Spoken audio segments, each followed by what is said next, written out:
the order. For everybody sitting around the round table here, please turn on your microphone when speaking. For those that are participating via Zoom, please state your name when you're making a comment or you're asking a question. If you could turn on your camera, that's also helpful. The MAG public comment process allows for members of the public to comment on items that fall under the MAG jurisdiction. If you'd like to comment at today's meeting, please complete a request to speak form. MAG staff can assist you with that. Also, if you're parked in the parking garage, there's a validation stamp floating around, or it's available on the counter. Feel free to use that. If you purchase a transit ticket, please see MAG staff. And if you need hearing assisted devices, we can also provide those. All right, agenda item number 2 is a call to the audience. This is an opportunity for the public to comment on items that fall under the MAG jurisdiction that are not on the agenda. For informational items or items that are on the agenda for discussion and not for action, 15 minutes is generally provided for the call to the audience unless chair requests an exception to this limit. I've not received any requests to speak for the call to the audience. MAG also provides an opportunity for members of the public to submit written comments via the MAG website. Any comments received 2 hours prior to the meeting will be shared with the committee members in advance of the meeting for consideration and will be included in the formal meeting minutes. Gordon, I heard we did receive some comments. That's correct. There were 2 comments received during the past month via the MAG website, and that report was sent to the committee members prior to the meeting. All right, I had already left, so I did not see the comments, but thank you for the comments.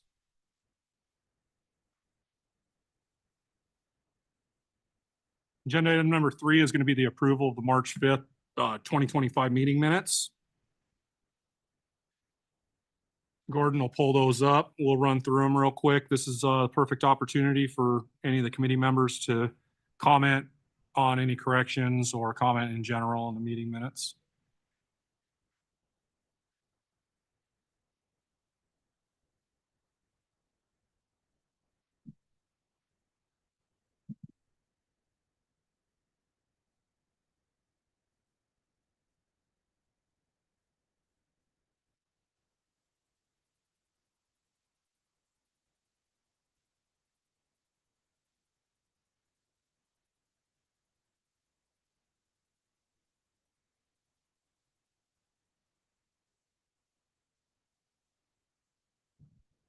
If you do have comments on the meeting minutes, feel free to address the chair and we'll get those comments recorded.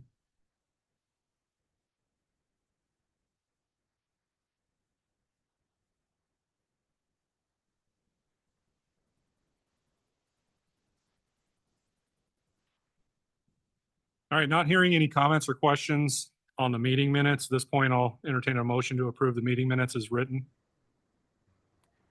Mr. Chairman, this is Dan Nissen with City of Peoria, and I make a motion to accept the meeting minutes as written. Then I'll second.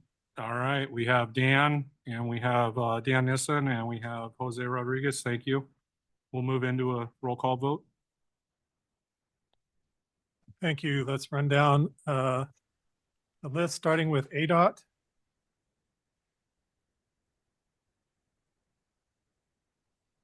Avondale. Avondale votes yes. Thank you. Buckeye. This is Josh Ford, yes. Chandler. Yes.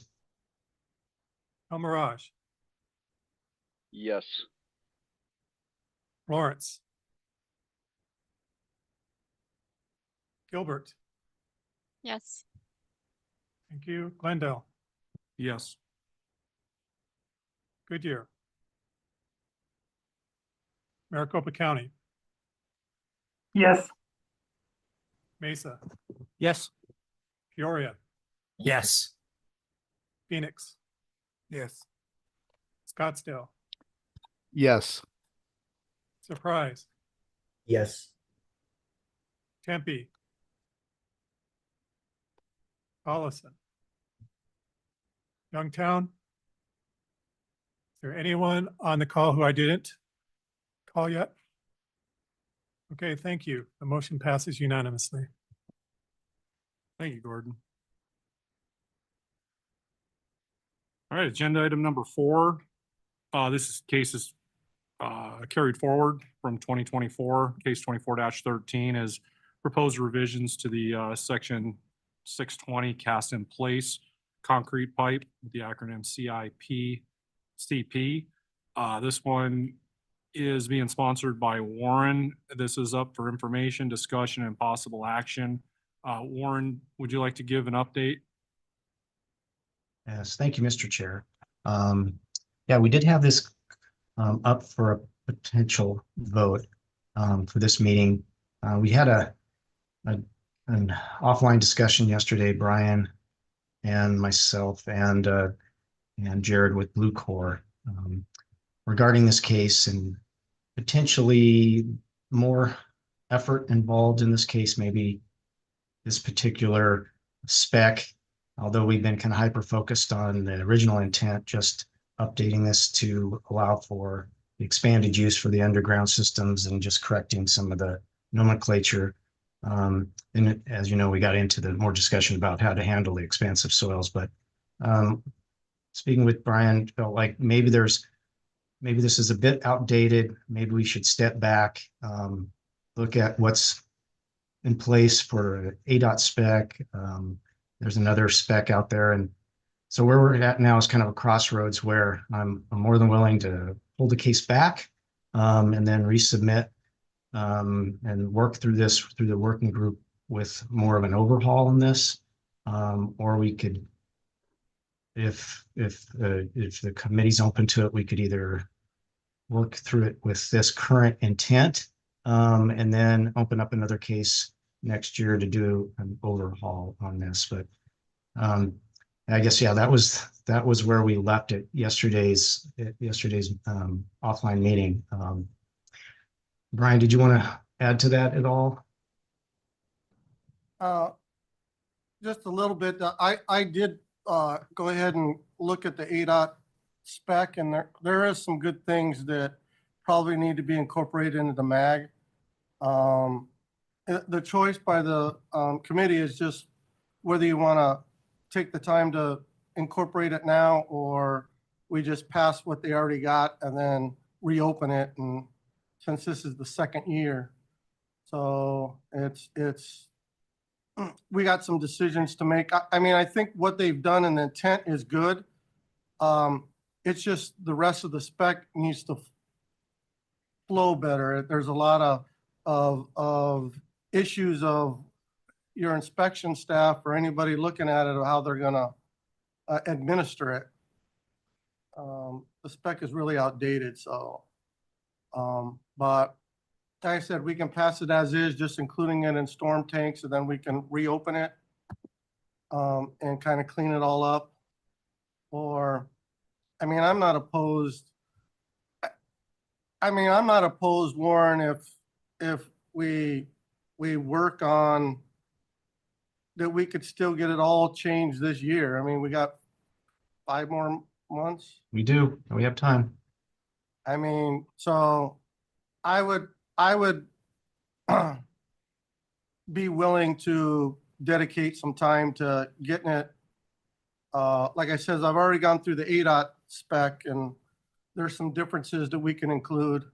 And I don't know what that other spec, I think. I haven't had a chance to see that one either, yeah. So whatever direction you guys want to go. The other nice thing is, I think we talked to, is I know this new paragraph we've added. I feel like there's probably still room to have some of these things sorted out with the geotech effort initially during the design process. Obviously things come up in the field, but maybe some of these things get determined before you get out. And if the expansive soils mean you need to do some other type of material, maybe that gets decided ahead of time instead of being left at this point to have this pipe manufacturer structural engineer determination. So that was what we talked about a little bit yesterday too. So, and then of course the 500, the testing requirement, maybe that's not necessarily required if you're doing your geotech ahead of time either. So I thought that made sense in our discussion yesterday too. Does that sound right too, Brian? Yes, it does, Warren. So what I'm hearing, Warren, from you and Brian is that this basically grew into a larger animal. There's a lot more that can be done to the spec, whether it's outdated or it's just not tying in together. Is that a fair assessment? Yes. So there is time, there is time left, obviously, in the year. Maybe what my suggestion would be to run it out. And if we have to withdraw it, we'll see what kind of progress you can make. If we have to withdraw it, we'll do that, September's meeting possibly at the latest. But we should have a better grasp on how it's trending before then. Does the other committee members align with that, or? I think you also have a choice or potentially just saving what you have now, right? As an acceptable draft. Come September, there's still a lot of work left. We can still make a decision on this draft, right? Yeah, absolutely. We can And- still put it up for Because possible at this action. point, you have enough to make a case. It's just whether or not there's enough time to maybe just open up another case. One thing to remember is if you do open another case, we try and limit that to July as the last month for new cases. It might be a new case for the following year. One question on this, though, I did have, Warren, if you can explain what the yellow highlighted area is for, I was reading the sentence. I apologize. I should have gave a little more background. Yeah, yellow is what I had added before I turned it over to Jared and the geotech folks with Alpha, and Alpha had added the green. Okay, So that's the difference between what we've seen in the previous committee meetings. So yellow is mine, green is Alpha Geotech. I just noticed that whole sentence altogether just isn't working. It just needs a little wordsmithing to make it flow. All Okay. right. All right, well, that works for me. I'll feel better about that. Yeah, if this sounds like there are two contractors out there that do this type of work, but if it does expand to more, then yeah, and those probably have enough experience. They're probably not even following this necessarily to the T, but if we do expand it and others use it, we'd better have it a little more up to date. So I don't believe it, we obviously collectively agree it's not ready for any action today. Correct? correct. Any other committee members have any comments or responses to this case?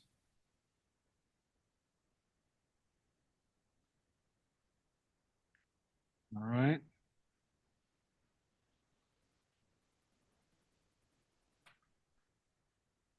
We'll move into agenda item number 5. This is new cases for 2025.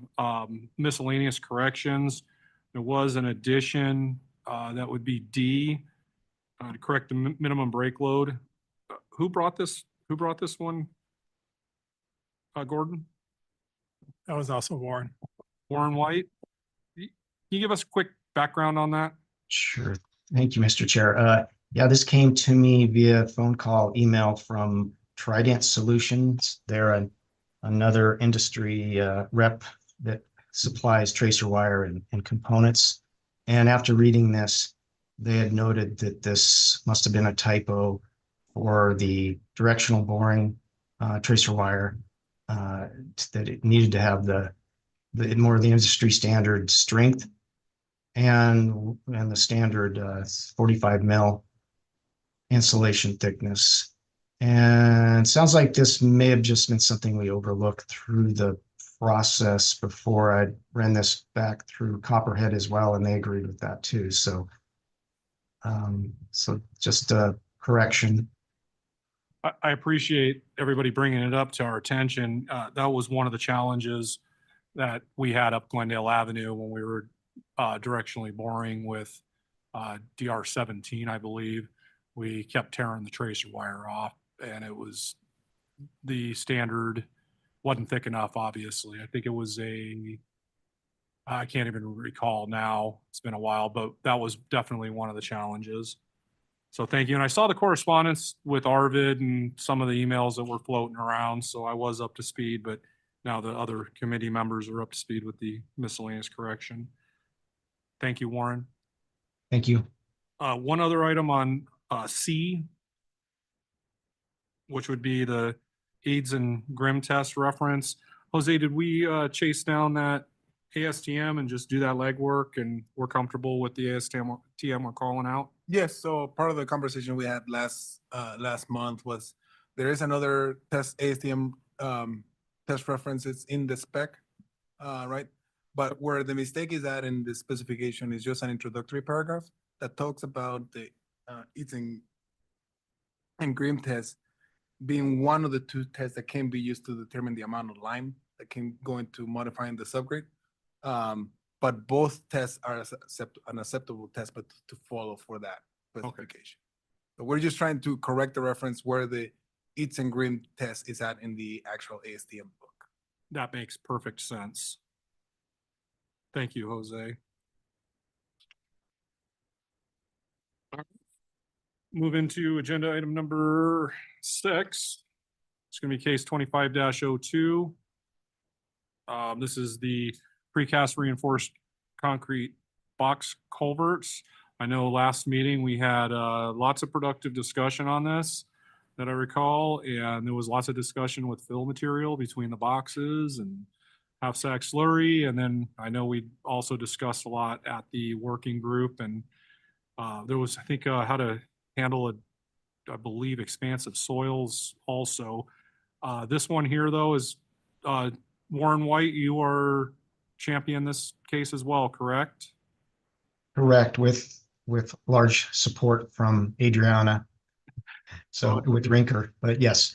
If you or Adriana would like to give an update on this case, that would be great. And hopefully all the comments were addressed. That I know Ryan Nichols had a couple comments, and Robbins and Ford, everybody kind of threw in a few comments there. So go ahead, take it. Right there is the current updates. No changes to the spec at this point from what you've seen before. So those bulleted changes are what has been updated on the particular detail.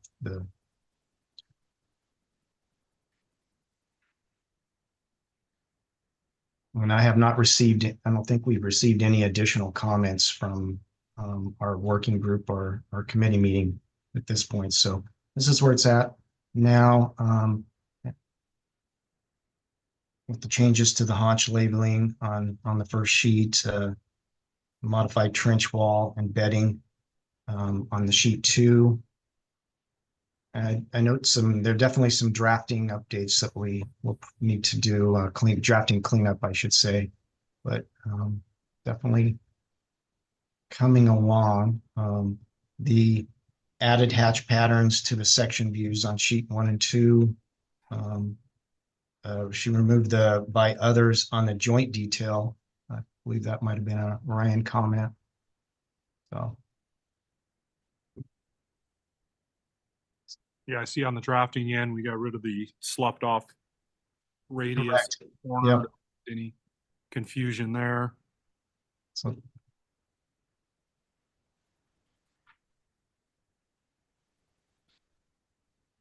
I did not have any additional comments on this case. I'll open it up to the committee members, though, for discussion. If there's any comments or questions on the case, feel free to speak up.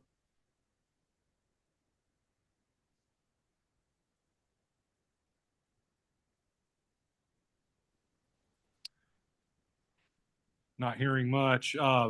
Warren, when would you like to put this up for action? I think it should go through the working group at least one more time. So potentially in June, July, Okay. based on the committee's filling on it and their time to review. Yeah, that'll fair assessment. That'll give the committee members more time to review it. Hey, Warren, this is Jose, just a question. So is this just intended to be like a material specification and then something else will be referenced as far as construction goes and placement?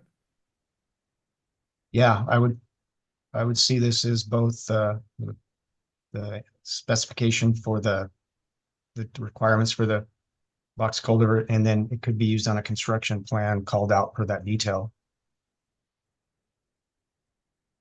No, I guess my question is, are we gonna end up ultimately referencing like 601 for the actual installation of this, or how's that gonna tie in?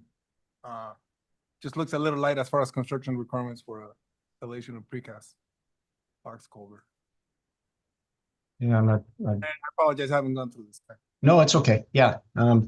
I think the requirements are both this 737 incorporates the kind of combined installation detail and construction, but we can look through that a little bit and see how it's being used on the ADOT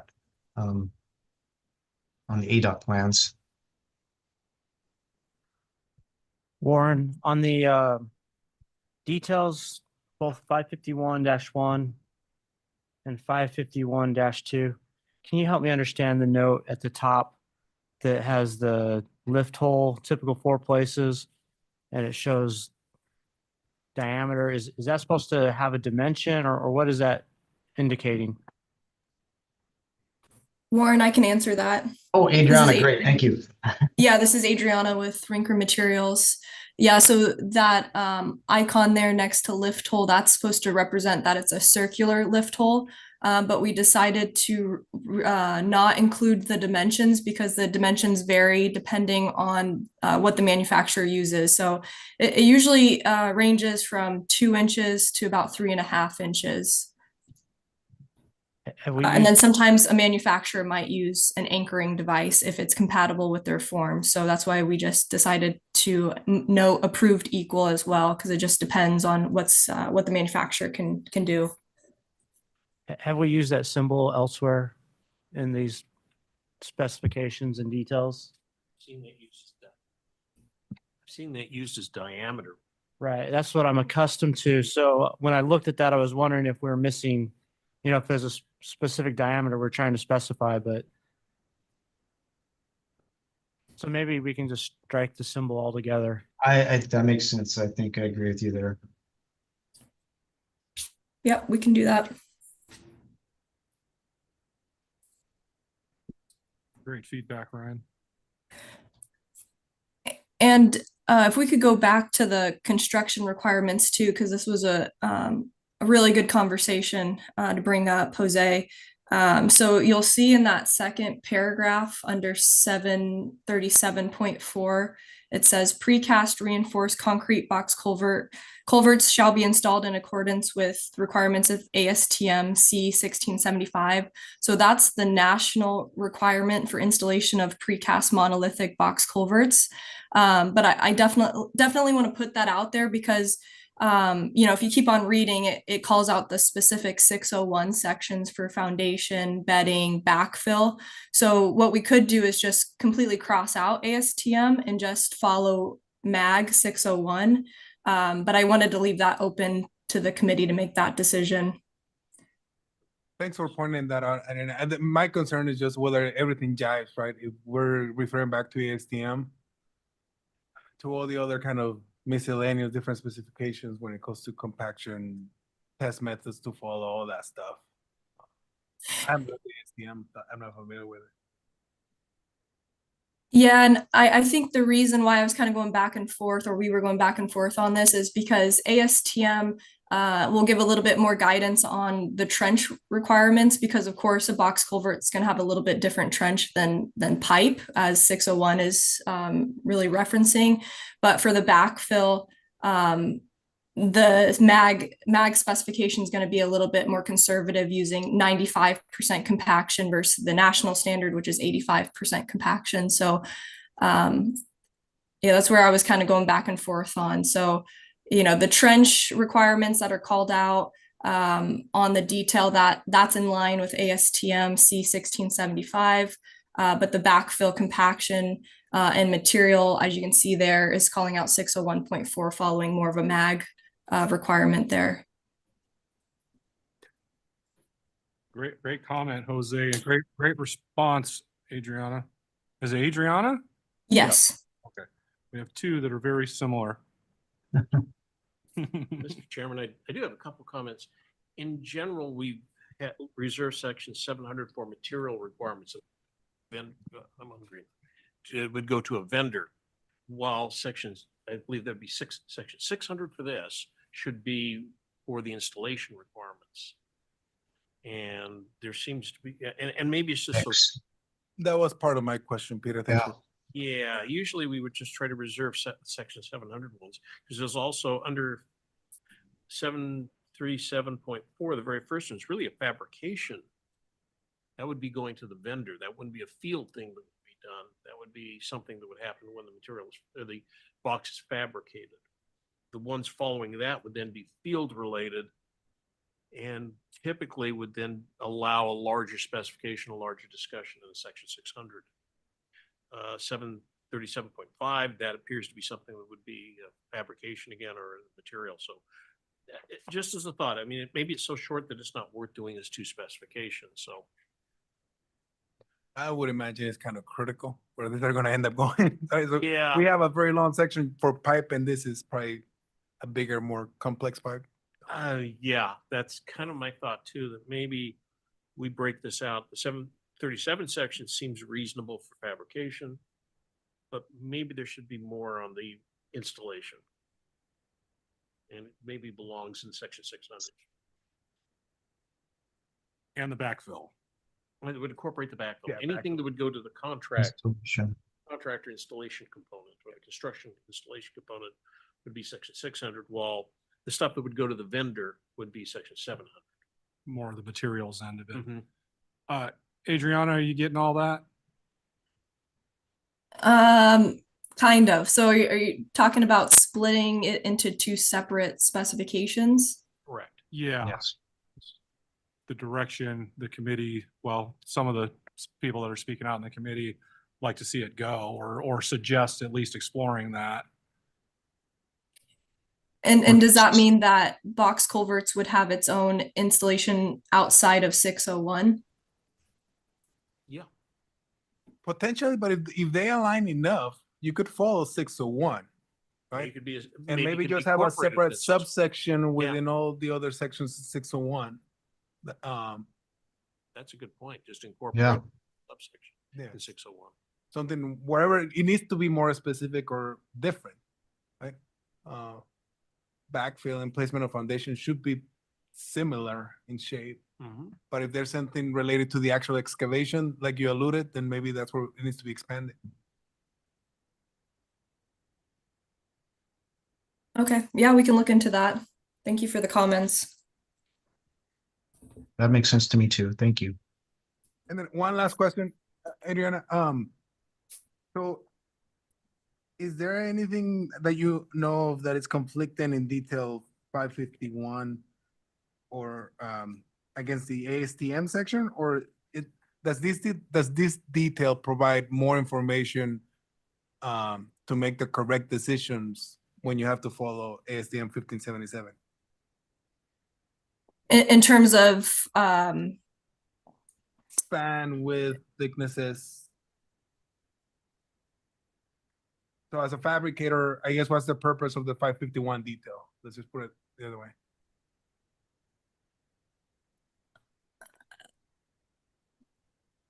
as a manufacturer, what's the point of the detail? To know what specifications we have to follow when manufacturing it. So, you know, we're calling out specific steel requirements. Of course, the manufacturing requirements for it, the strength requirements for the concrete, the cover over the concrete, or over the steel, excuse me, the concrete cover over the steel. Okay, and that information is not in the ASTM? It is. Oh, so you're saying is there anything on here that is not included in the ASTM specification? Is that your question? Correct. No, if anything, this is a little bit more conservative because we put some limitations on, for instance, fill height. So it really depends what rise and span you're using. Some of the smaller boxes are actually designed up to 30 foot of fill, but the larger boxes, like a 12 by 12, only go up to 20 foot of fill. So for this one, we went a little bit more conservative and said 0 to 20 foot of fill. So all sizes are covered with within ASTM standard design. Begs the question, are the tables on 555-1-1 in ASTM also? The sizes, the rise and span and Yeah. all those dimensions. Yeah. Yes, that's straight from ASTM C1577. Here's the challenge on having a spec that repeats another spec. That if they change that spec, this one has to be immediately changed with it when you repeat another, that kind of information. It maybe it's not a problem, maybe they don't change it that often. But that does require some level of diligence to make sure that the mag spec then always gets checked against any changes to the ASTM spec. Otherwise, you already have the information in the ASTM, reference the dimensions in ASTM, reference that it's good up to 20 feet of film. That's kind of it.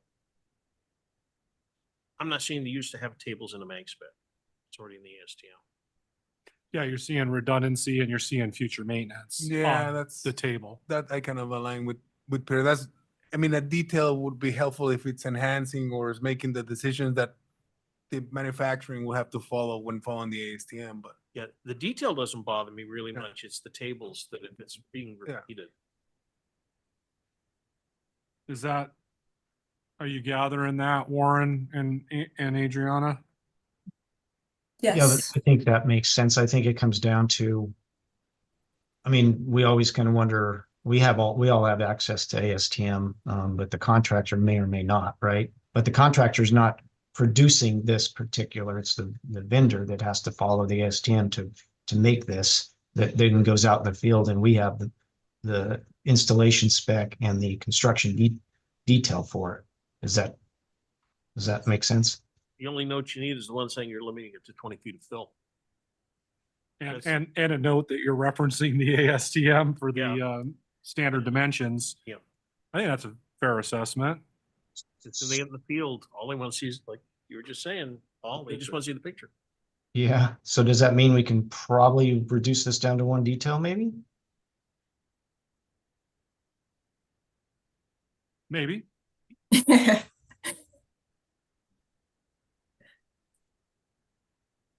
You have to do some positioning, a little bit of CAD work, but you can fit it all on one detail.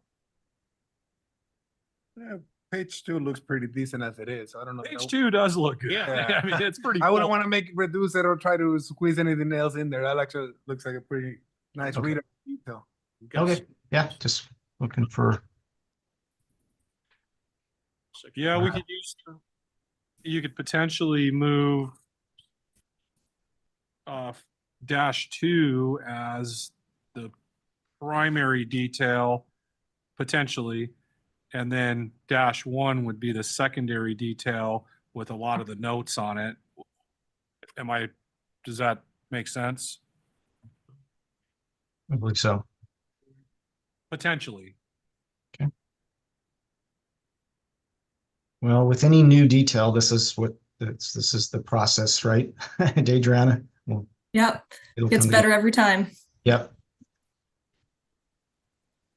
Yeah, getting rid of the tables would free up more space for those notes.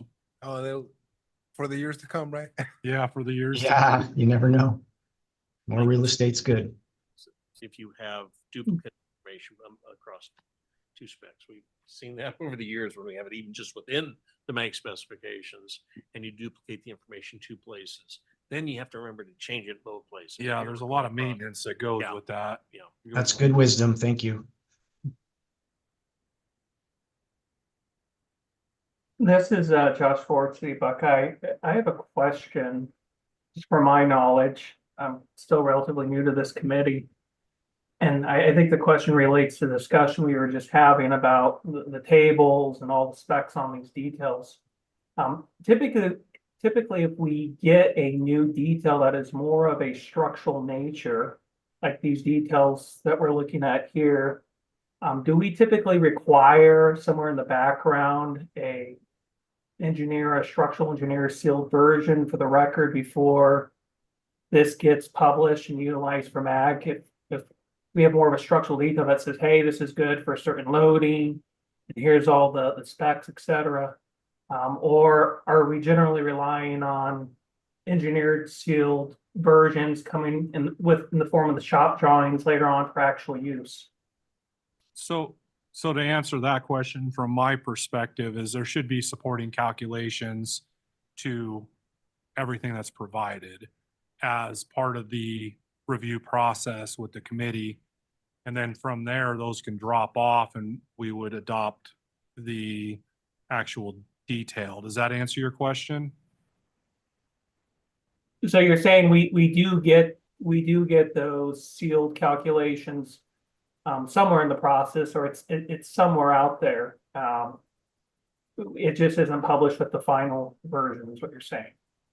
Yeah, I don't know if they would be sealed calculations, but they would definitely be submitted. They should be submitted to the committee for review. I don't know if we can get, I don't know anybody that's gonna put their seal out there with the mag, with the mag detail. I haven't seen that before in the past. Maybe one of the other mag committee members can elaborate on that. So, no, we do not mag details. How about the supporting calculations? The only one I remember we ever talked about that, and that's just my bad memory, was the steel plates, steel crossing plates, where we did require that. But here lies the problem. This is not a complete structural detail. There's no reinforcement shown. Shop drawings would then have to be supplied that have the full structural analysis with the proper reinforcement, all the proper details. Those should be sealed by the manufacturer. Part of the submittal process. Yeah, so if we wanted to talk about sealing, we could actually identify in the shop drawings. Shop drawing submittal shall be provided in accordance with section whatever, and I don't, 105.2, I don't know if that's got sealing requirements, but we have identified in the past where a submittal specific to the project is then sealed by a registered professional Arizona engineer or something, whatever the wording we've used. But a mag detail would never be sealed. Right. We have specific language saying it's not. You use these at your own risk. Thank you. Yeah, and I wasn't thinking that the final published version that's available to the public and everyone would be sealed. Just as part of developing details that are more of a structural nature, I was curious if we got sealed calculations somewhere in the backup. And I think per the discussion we just had, the more information you pull off of this, like those tables, for instance, probably mitigates that concern or that thought about having backup calculations, because, well, if you're referring more to the ASTM or whatever, but just was curious with at least the way it's been shown so far, how that's been typically handled. Well, there again, Josh, the table, we would be referencing the ASTM for the table. So we would be grabbing that and tying it, we'd be grabbing that ASTM and tying it to the detail. In this circumstance, I think you're okay, but now I'm starting to remember there was one with railings and reinforcement that we've got in there, and there was some discussion. The county brought that one in. I thought they went through some process, but I don't know if MAG ever received any kind of calculations, but I do remember calculations being presented with the railings. I and the think they were reinforcement. offered. I don't think they were part of the package. Yeah. But they did say that somebody was running the calc. Yeah. And I think that's where it would be more prudent if we were, for example, adopting a retaining wall detail, that there is a level of due diligence being done in the background Yeah. from the right person. would I don't know that we would, as a committee, depending on who that is, whether we would force that person to be a seal calculation, right? If it was Yeah. a vendor particularly that we're adopting kind of a standard, we might, but And I think you've hit the nail on the head. It was the due diligence by the committee to make sure that when we've identified reinforcement cover, that somebody's actually done a calculation, says, yeah, that's probably good cover because, or that's the appropriate reinforcement. Here, I think we're safe on this one because it's really not. You can't build from this. You can't Right. fabricate. It gives you general shapes, dimensions, and placement. But when you start putting reinforcement in, that becomes the issue. And I do think we have done the due diligence, but not ever incorporated it. And I don't know if we've ever really required it being sealed. The only one I can ever remember talking about a seal was with the steel plates, and I can't remember where it went. Yeah, from you there. start requesting seal and it's a whole nother level of Yeah. liability. Yeah. And that may be it specifically, that if you do get it sealed, We're just trying to provide something that is useful, but we don't warrant these. Engineers still have to check. Well, and that was one of, I know that was one of Mr. Nichols' comments in the past is we still want these design engineers to do design. Not engineer in a box. Right. Ryan, is there anything you'd like to add to that? Okay. Any other committee members have any comments or questions regarding the discussion?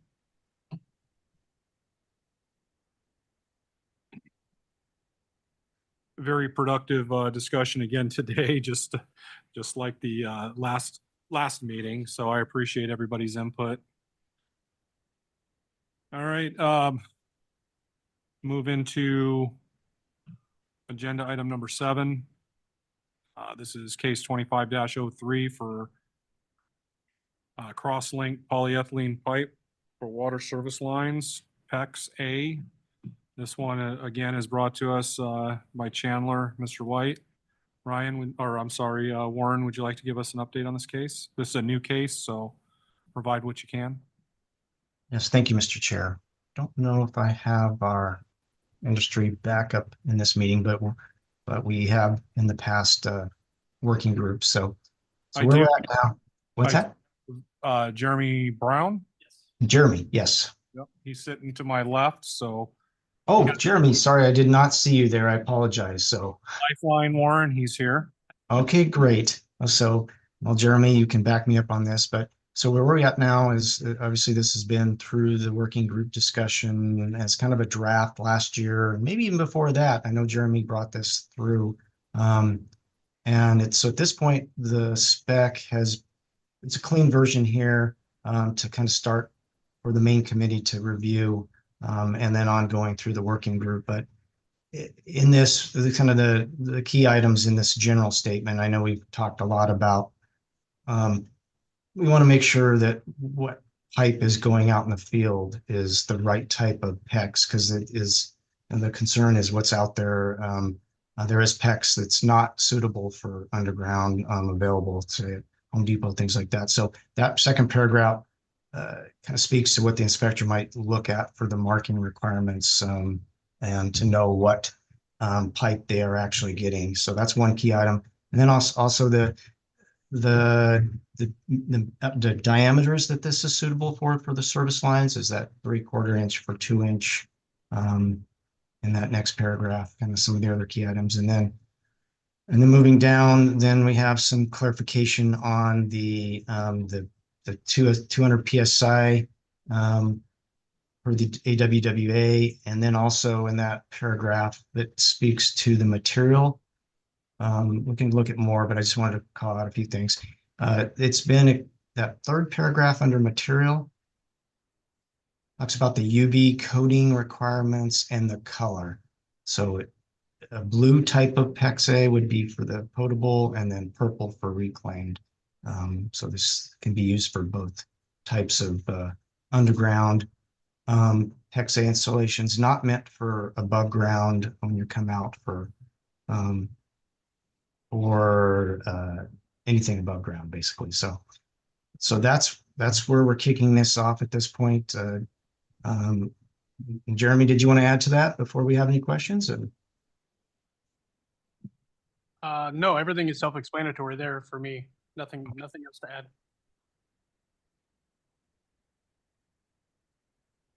Well, thank you, Warren. Thank you, Jeremy. We'll open it up for discussion from committee members. If anybody has any questions or comments on this new case, I know it's brand new and it hadn't been out there long. We've had some discussions in the past at working groups and whatnot. I've seen the original markup on it or potential case, and then now it's an official case. So like I said, I'll open it up for discussion for committee members. Go ahead. Mr. Chair, Yes, sir. Ryan? help me out understanding where this would be intended for use. Is this between the water main and the meter, or from the meter past the meter up to the home, or both? I can tell you where we used it in Glendale for the first time, but before I do that, I'll let I'd like Warren to go ahead and address that. Sure, this expands the use for basically the main to the meter. And then, as you said, it's been traditionally used beyond that as well. But this sets it up for use in public rights of way, at the agency's discretion, of course. And Chandler has been allowing this for that purpose for a while now.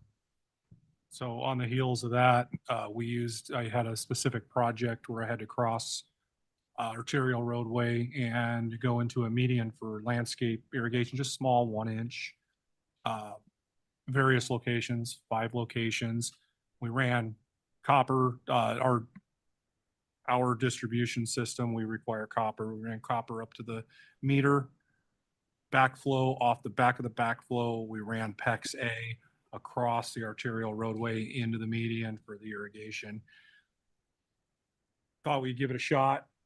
It made sense. The partner department was on, the streets division was on board with that. They're maintaining it. So we gave it a shot, and I worked with Warren on it to kind of implement it and give it a try in Glendale. So hopefully that answers your question. It does. Thank you. I'll just make a general comment that I'm sure this will receive some scrutiny by the city of Mesa. Our current standards, we don't allow anything other than copper between the main and the meter. And I am speculating at this point without involving other people in the city, but I would assume that we would not be moving forward with changing our standard for that. And I'm confident that Glendale wouldn't change theirs either. But Thank you for that it- upfront. Yeah. It would be applicable in other places though, like the one I described, for instance, where that section is not maintained by our distribution team. That segment would be maintained by the streets division or the landscaping division. Sure. Yeah, I think there's definitely some discussion that we'll have as a city and figure out if and how and when we would allow something like this. Yeah, fair. And Ryan, if you haven't had any presentations on this or I'm happy or had any dialogue with, say, our water distribution team, just to get their feedback on it. I'm not a proponent, but just to answer any questions, or from Jeremy. Jeremy's did a couple great presentations to us. But at the same time, back to what you originally said, I mean, supporting this case would be because of the thought that it would, if it is going to be used out there, it'd be nice to have a good installation spec. But at the same time, if we feel like the majority of the committee is not going to be in favor of it, say maybe they'll abstain, then that'd be nice to know too. So if we need to step back and just have this as a Chandler material spec, that's okay too. So please advise everyone. And to clarify, I'm not suggesting right now that the city would vote no or abstain or anything like that. It's too early for me to know. So I'll reach out and start having those conversations, and I'll certainly come back with feedback if it looks like from the city's perspective, City Mesa's perspective, that's the route we will go. I'll let you know sooner than later. We found it to be, or I found it to be, a very cost savings application. It saved the project quite a bit of money. But then again, I have to reiterate, it's not being maintained by our distribution team. It'd be maintained by the partner department, which was streets or transportation. Warren, Chandler is actively using, in some cases, using from the main to the meter, PEX A. Is that correct? That is correct. Are there any other municipalities that are on part of the committee that's using PEX A in that application from the main line to the meter? The only other agency we had heard from previously, and I don't know this, I have not talked to their distribution team, but was Town of Gilbert. Okay. I'm in complete support of the standard and adding the standard, just for the simple fact that it's another tool in the toolbox. Even though my distribution team will not maintain it and we will not authorize it to be used, which I respect greatly. Those are the guys that maintain this stuff, right? I count on them. But I found it very valuable to use in other applications. So to have a specification to follow was helpful. I had a guideline. You know, I know it was a preliminary specification that you had shared with me, Warren, but I used it as a guideline and we kind of built off of it and worked through it. And it worked out well to this point. We'll see 15 years down the road. We might have a different conversation, but who knows? And well, since we're on the topic, we can ask Jeremy how many other agencies outside of here have been using this in the public rights of way. Mainly between the main line and the meter. Yeah, and that's the main focus that we definitely market to. And there's several cities throughout Arizona, I think collectively now a total of 22 or more that are either adopted it into their specification or put it on an APL, who are just allowing it. Queen Creek being one, Goodyear being another. There's also Marana Water Improvement District. I have a question for you because you guys are calling it PEX A, right? Yes.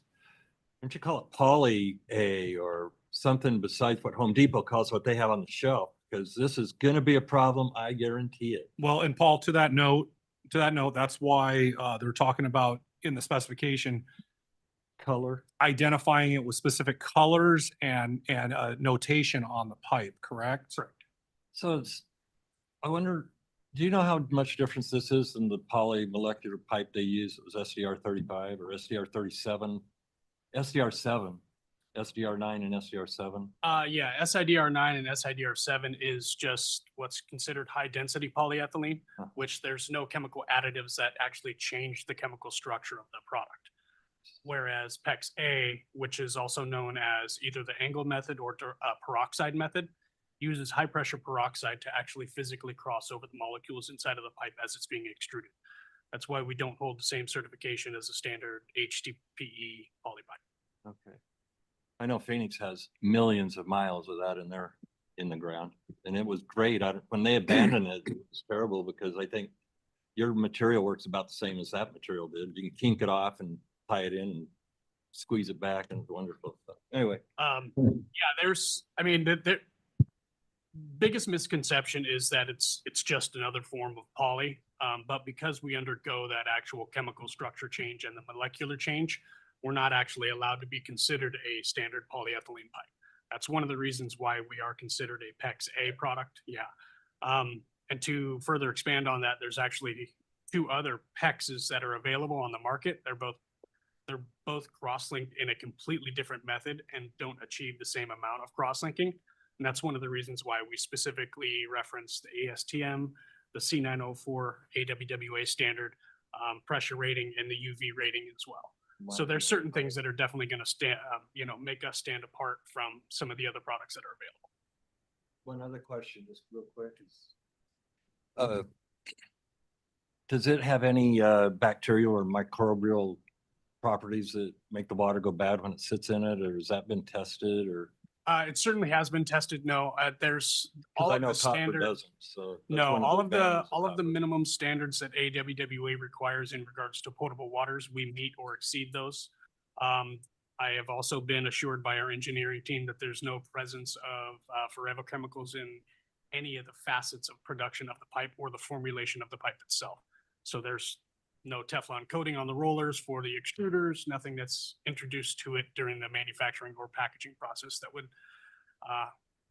provide any forever chemicals that would actually end up leaching into the system. So no, not at all. Those are great questions, Paul, especially the comment about what keeps the off-the-shelf stuff from intermingling. Because we're calling it, it's all being called the same thing. No, you're correct. It's going to cause issues. And it will. We're contractors. We go to Home Depot. Right. We don't look what it says on the pipe. If it's the same color, it'll work. Right. And that's one of the reasons why if you scroll up to the top of the general section, Warren and I had included the third paragraph where it says, this specification applies to pipe of the nominal OD sizes 3/4 inch through 2 inch. Municipal PEX A is something that we wanted to specifically put in there because we want contractors to know that this needs to be approved for municipal without specifically referencing a certain manufacturer or a certain brand name. We wanted to make sure that they know that they can't just go to Home Depot and buy the plumbing PEX pipe off the shelf. But I think the key to that is it wouldn't necessarily be just on a submittal, what it would say municipal. We talked about designating it on the pipe itself, correct? Or did I Yeah, misinterpret I mean, that? it's up to the manufacturer's discretion if they want to put the word municipal. Well, if we put it, Um, if we put it in the specification and they want Correct. to use it, then Yeah, and I think what we're trying to get at is that we don't want contractors just mixing up plumbing PEX, mainly PEX B and PEX C that won't last and Right. won't adhere to the And- ASTM. and that's exactly, thank That's you. the issue, because you know, when we're out there and we need a copper fitting, you guess where we go? Because you can mix that stuff up. So it's real prevalent in mixing Home Depot stuff and putting it in the ground. Just as an, We need to have those clear markers and identification on the material itself. Well, a lot of the PEX A or poly that we're using is in the multifamily applications right now with the grottos and Christopher Todd and all those kind of things. I mean, they're used every day, you know, mainline, and then all the services to all the bungalows are all this poly material, blue poly, a lot of, I mean, ADS, so on and so forth. And it's being, you know, tested just like copper, 200 pounds, but a lot of the fittings used on those are the shark bites. Now, shark bites another thing you can buy at Home Depot, and so on and so forth. I mean, just like I know there's different gradings of what you buy from Home Depot than what you buy from the shark bite manufacturer and that kind of thing. So with this thing, I mean, I know that it's going to be really tough to get in. I wonder if like outer right of way, this might be more applicable to like an outer right of way type of thing, because you know that when in the city of Phoenix, when we first started the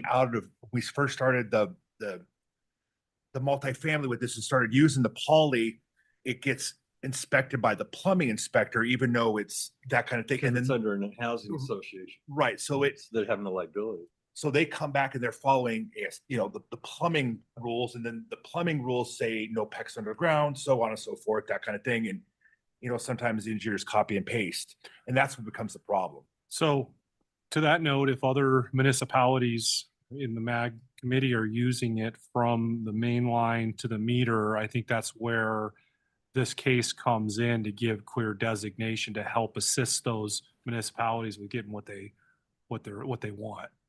Right, but Yeah, like, and yeah, if I but can add to that, actually where, I think it's the fourth paragraph down, and I think, Warren, didn't we agree to have the AWWA, specification number C800, to reference the compliant service fittings for AWWA? I believe so. Yep, right there. Mhm.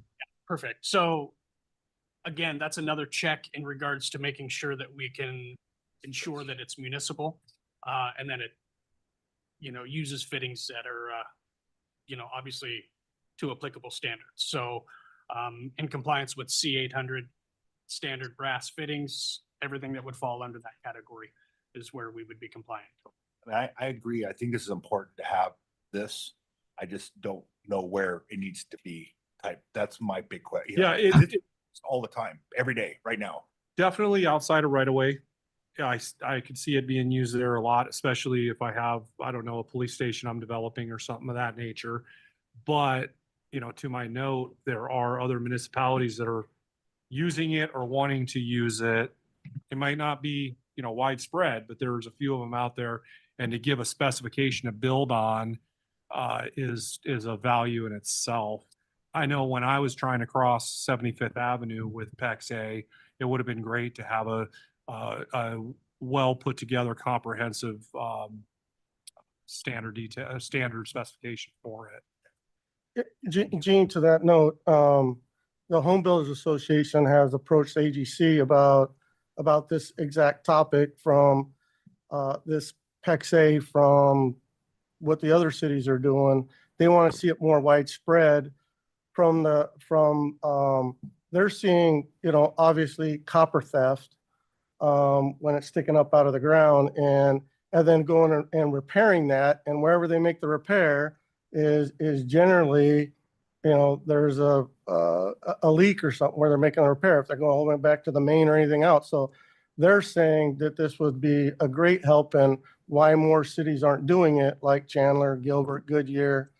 And so I think the AGC and the Home Builders Association, they want to see this move forward and get that to allow anybody who wants to try it like you did and found, but they're seeing a big benefit to go in this direction. Yeah, and I found value for that application in the right of way for that Correct. specific project. I found huge value. I don't know, Gene and Ryan, if there's any value to your distribution folks to, I know you're going to carry the message, but you know, they're thinking that, because I'm hearing that they're having problems with the copper, right? So I'm just saying, but they're used to it, right? They're not used to the PEX. And some of the repairs, is there any value to somebody sharing, you know, all the other cities' experiences with it, with the distribution folks? And I believe there's two parts of that. There's the distribution operations guys that maintain this stuff, boots on the ground guys. And then there's also the water quality lab. You know, you have two parts of that both need to be, you know, agree upon it. I know in the past with other water quality managers that we've had, copper was always the way to go because of the way it was explained to me, and I'm not a subject matter expert at this, but the way it was explained to me is that any small amount of chlorine, when it passes across copper, creates a natural algicide to where you don't get that sludge buildup that you might get with PVC, with your polychloride vinyl, and I firsthand experienced that with a long run into a park for a drinking fountain. It was a couple 100 feet of a run, and copper was just way too expensive. We used PVC polychloride vinyls quite a few years ago, and the concern was the sludge that can get built up, especially in a drinking fountain that's not being used a lot, you know. And to speak on that too a little bit, we do have technical documents as a manufacturer of PEX-A that would back up chlorine resistance to go along with that. So any of that information we can also provide. But to comment on Mr. Nichols' comment earlier, we actually have already done a presentation and a submittal package for submission for new product approval with the city of Mesa through Daniel Sayer and Ron Reynolds. And then we also did a large lunch and learn in conjunction with a vendor or a distributor out there. And the email that I have that's dated January 21st of 2025 from Daniel Sayer is that the submittal package sent is in review with the approved products list committee. And there's no estimation right now as to a resolution for changing the specification, but it is still in review. So we've certainly had it there. And I believe they've actually already put some in the ground as a test as well. I just don't know the location for that. Yeah, So, Peter. Been beating around about potentially this being more of an outside right of way specification. Would that be, if that was a thought, it could be put in the outside right of way spec. And on an exception basis, say a particular project, you could just, as a city, could reference the outside right of way for this project. It'll be used inside the right of way. City of Chandler alternatively wouldn't have to carry the spec. They would just reference that outside right of way spec would be applicable for their municipal use. You know, Peter, I can really appreciate you being a salesman for that outside or right away. I keep hearing. No, words that's from great. everybody. Trying to build it. That is great. You nailed it, really. I mean, why not build it out in the outside of right away publication, build it out there, and we could always reference it for right away application out of that manual. Yeah. I mean, Yeah, that's an option. And we can potentially move it over if more cities are coming on board with it. We can move it right over into the right of way portion of the MAG standard. I think that's a I great see it all point. the time outside the right of way, and I'm not talking in between buildings, but SRP has us do reviews of calculations of point loads from their cranes that sit on top. That stuff is there all the time. I'm reviewing those all. I know it's being used outside the right of way, not necessarily between buildings, but in those landscaped areas, in those. I see this product all the time. So I think at this point, my thoughts on this, Warren, is that we bring that information to the working group and we discuss it with the working group and potentially move it to, we'll take it to the water and sewer working group, if you're on board with that. Have that discussion like we had just now, and then move it from there. Not necessarily move the case, but move the case along. Of course. Yep, that sounds great to me. Thank you, everyone. Yeah, I'd hate to see the case die. I have only one technical item that I was just trying to understand. It was under section 751.5. It references a standard design factor. Yet I don't see a definition of what is that? The standard design factor is just referencing what PSI rating is for what temperature You may water would be running through. You the may pipe. wish to define that somewhere in here because it's just not obvious. You'd have to know, you'd have to get into the weeds of knowing this deals with an equation or something dealing with an ASTM or something. Just, it's kind of standing out there by itself. The standard design factor, ASTM, whatever, equation, whatever, you know, it just kind of is hanging. It's the same as the first paragraph. As used in, yeah. Yeah, the same as the second line, the test pressure in table 5. Table 5 of what? Is that the ASTM? Yes. Yeah, good comments. I think the originally that works back to both the ASTM, but also to PPI, Plastic Pipe Institute's extensive testing on PEX-A. So that's one of the reasons why that's included in there. Yeah, so I see table 5 in the first part of that sentence, by the way, that should be capital T, I think, on the first one. And the test pressure in table 5, and I now can see where it is, but make sure you capitalize the T for both if you're going to have it that way. Yep. Thank you. Thank you, Peter. Typo stuff. Yeah, well, a lot of great input, more than just typo stuff. All right, any other comments from the committee before we move on?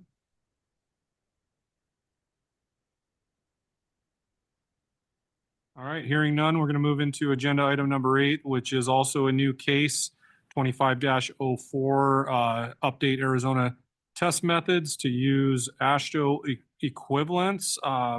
Greg is running this one, I believe. Yep. Yes, sir. Thank you. Greg, Mr. if you Chairman. want to give us an update, that'd be great. Sure. So what you have in your packet is, I'll go through the entire rundown. So let's start with that. There's 34 references to Arizona test methods within MAG. Can I stop you for a second? Sure. Can we explain why we're doing this? Sure, we can do that. So ADOT is moving from Arizona test methods as much as they possibly can to AASHTO as well.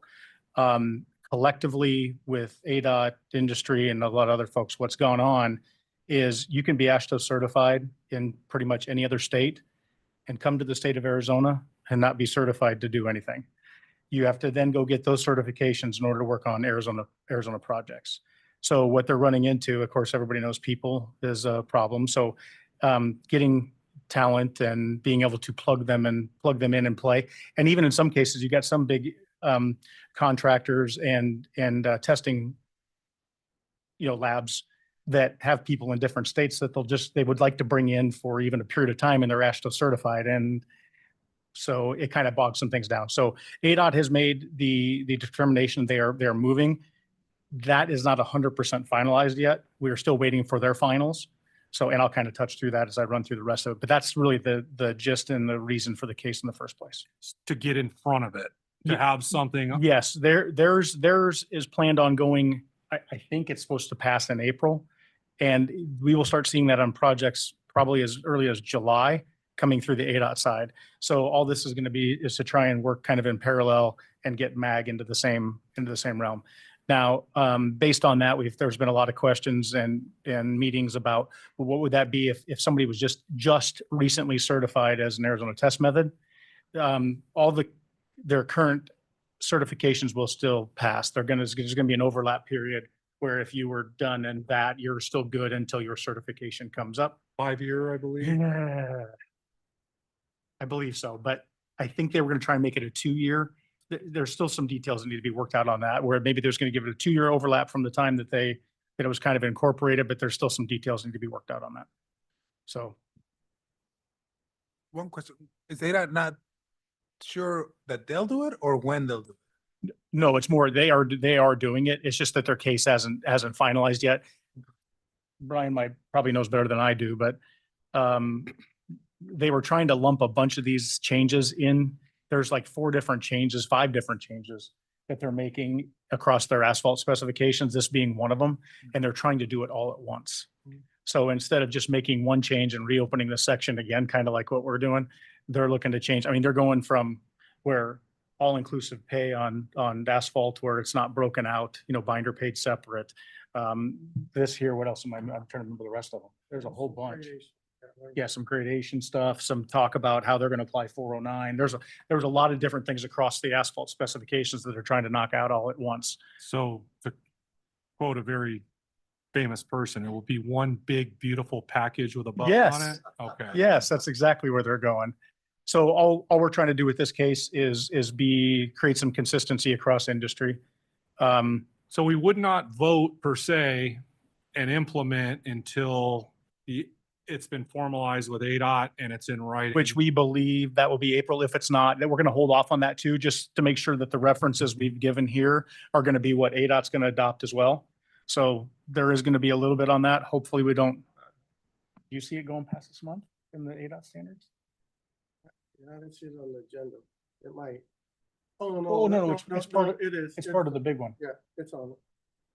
So we expect it to be, so when we see that final draft, then we can review against what we've currently have and what we believe to be the case. So yeah, we might have to talk about this one for a couple of months until we get their finalized list, but yes. Does that answer your question, Jose? Yes, that was mainly it, whether or not we would have to wait. So now I'll go back to the total list of what's in MAG. So there's 34 references in MAG to Arizona test methods across everything. On this list you have here, there's 20 straight conversions to AASHTO, as we believe ADOT is also going to accept. Of the remaining 14, well, why don't they all? Well, there's 8 different references to ASTM, and not all of those are straight conversions. There's 2 of them that would require kind of a modified ASTM to the way everybody is doing it locally. So this thing may grow. I don't know that ADOT's still going to keep some test methods around. You're just not going to be required to be certified as for a field technician as well. It'll just be the AASHTO side. So that's the majority of what these conversions are. Some of them are very simple, and some of them are things that neither AASHTO or ASTM even have. There's no specification in either one. It's like things for distributor truck.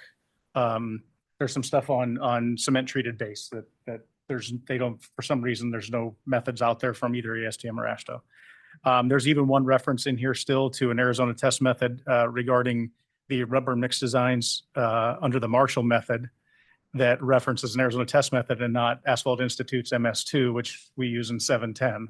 So there's some other little reference, but ultimately, if we're going to clean this and match to AASHTO, these are the 20.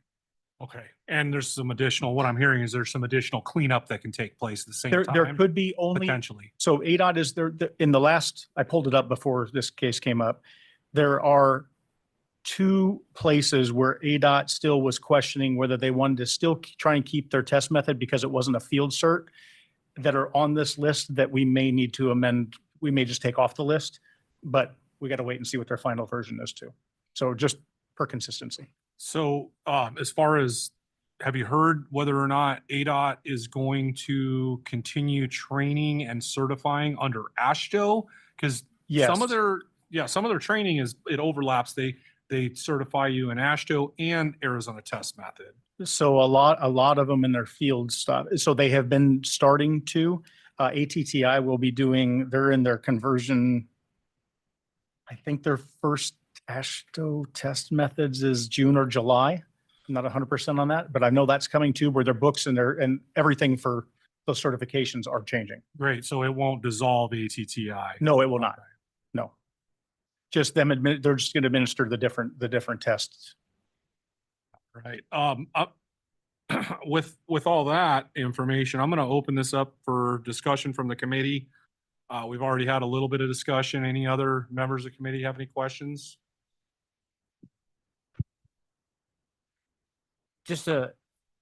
There's 20 different test methods that you listed out there. So I know that this is not a simple answer, but are there significant differences between the Arizona test method test procedures and the ones we're moving to? I mean, I know that's test dependent, but what's your overall, general opinion of how close and similar they are, and what are the major differences that we might?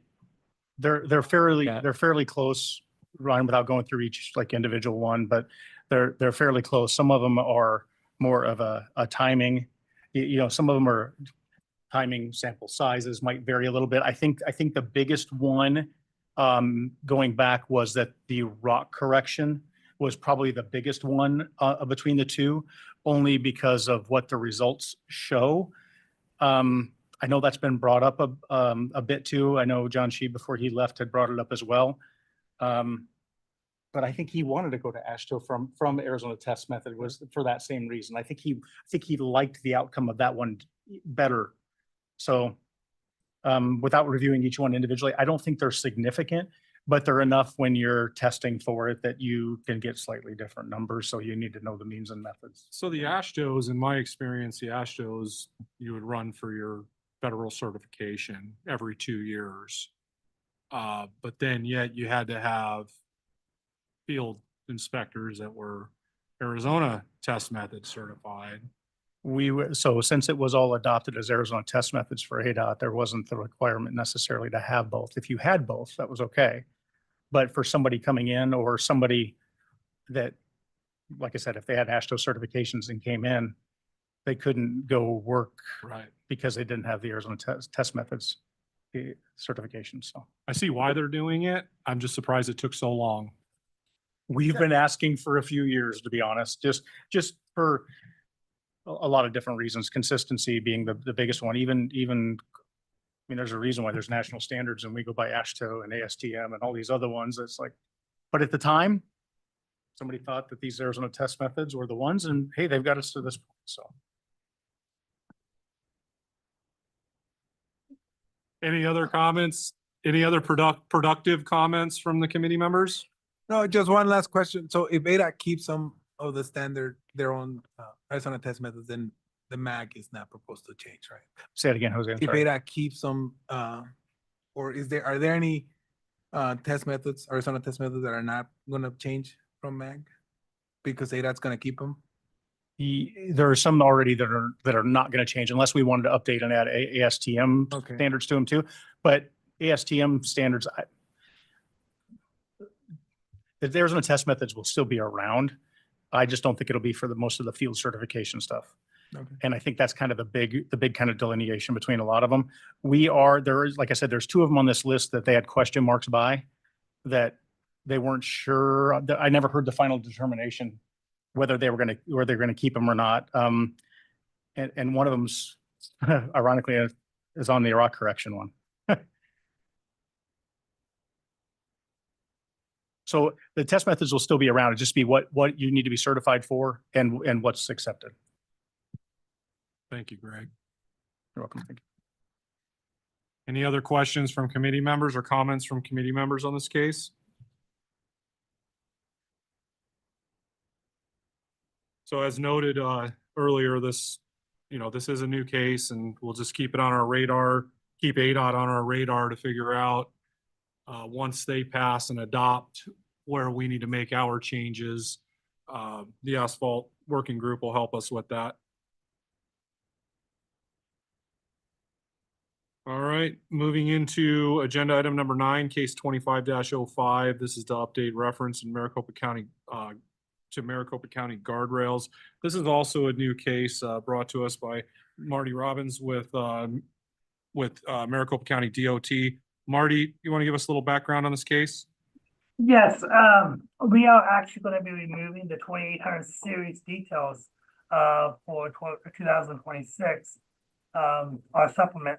So we need to definitely remove those references in MAG.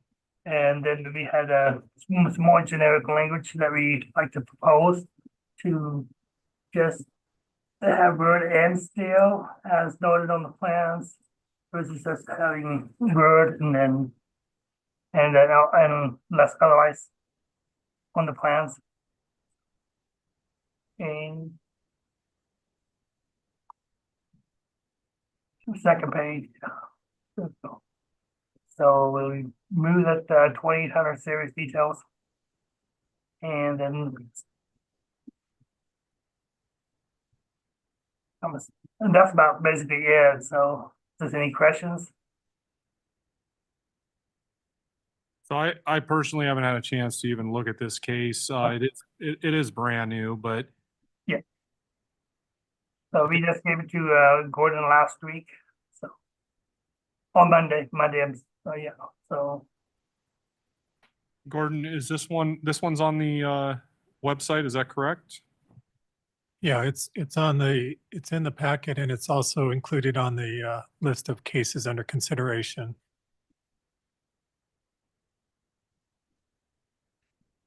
All right, well, this one's gonna need some review time, and do you guys have a working group that's working on this, Marty? just me and David. So basically, because we actually took our 2800 series to our standards committee to have them removed.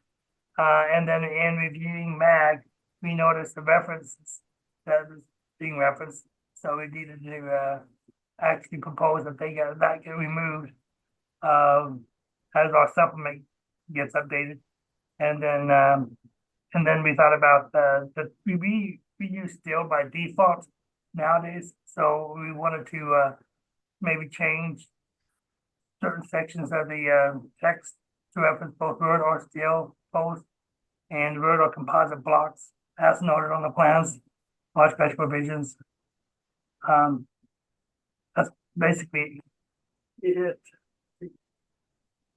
Yeah, and then nested guardrail types 1, 2, and 3 on the next page. In 415.4, just completely delete that one out.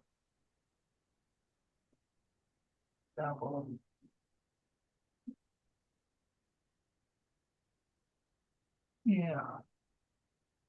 Okay, well, I think all the committee members will give them, they'll have a month till the next meeting, go ahead and review it, make your comments. Then we'll have more discussion at the next meeting, committee meeting on any comments that may come up. Is that fair? Does that sound fair to you, Marty? Oh, yes, absolutely. Yes. Marty, this is Brian with WSP. It shows just you're using timber posts. Are you gonna allow any metal posts?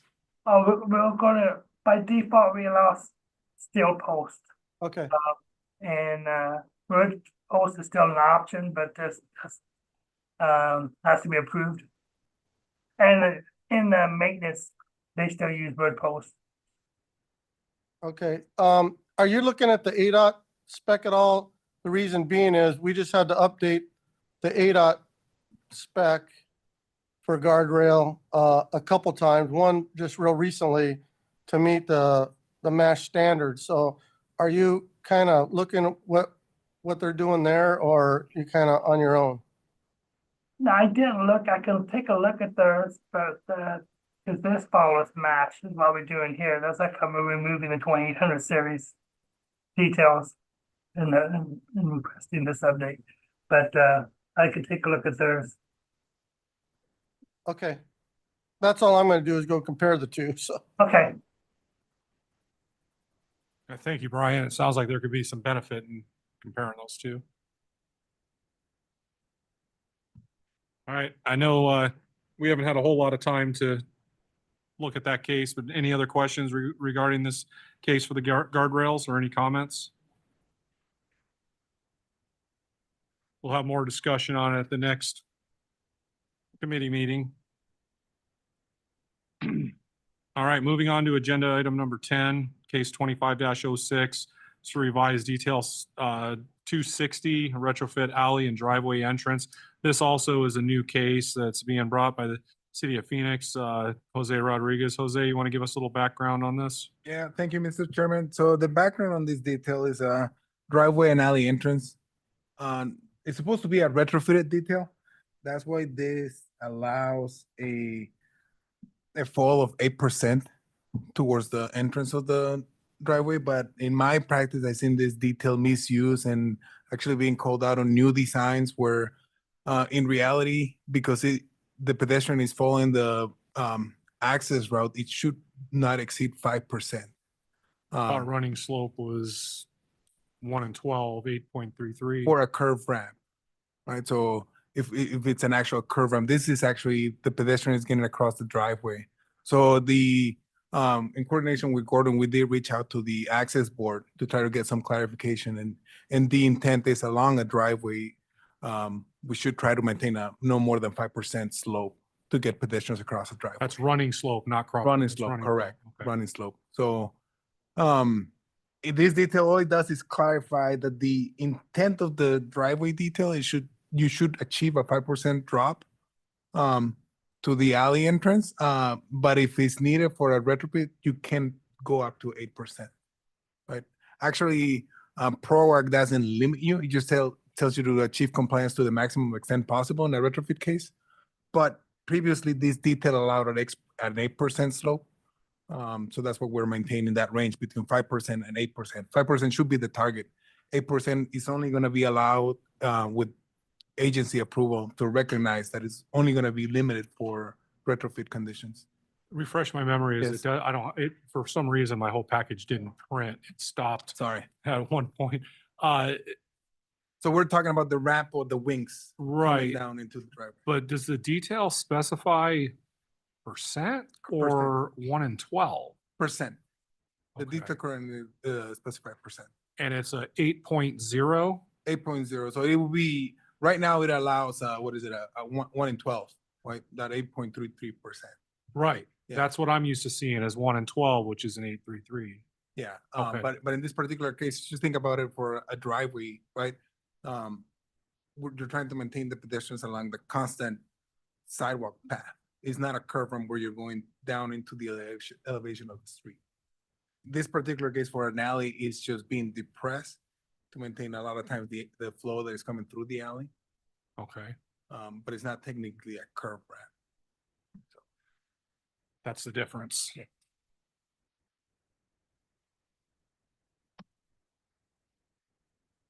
All right. Well, and this is coming from the ADA. The ADA working group. Yeah, we had a couple of Great. meetings. The first meeting before our meeting in March to kind of introduce the case, let the working group kind of take a first stab at it. We had a good discussion with Brandon Foley, who's been pretty active with the City of Peoria. He has a lot of history on this working group and a lot of the MAC details.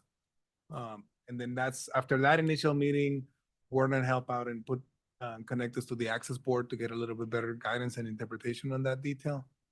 And then we worked a little bit more last week on it. Is it fair to say, since we're not leaving the sidewalk and going out into any roadway, that truncated domes are not required? That is correct. Okay. And actually, well, truncated dome is triggered by a different requirement. It's triggered whether or not the pedestrian is gonna access or is gonna face vehicle traffic, but there's other requirements that apply or would fall in line for that particular scenario.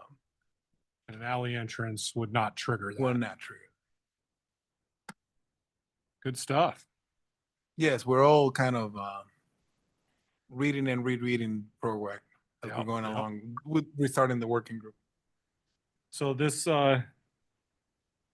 item is obviously for information and discussion, but we'll go ahead and open it up to committee members for comments or questions.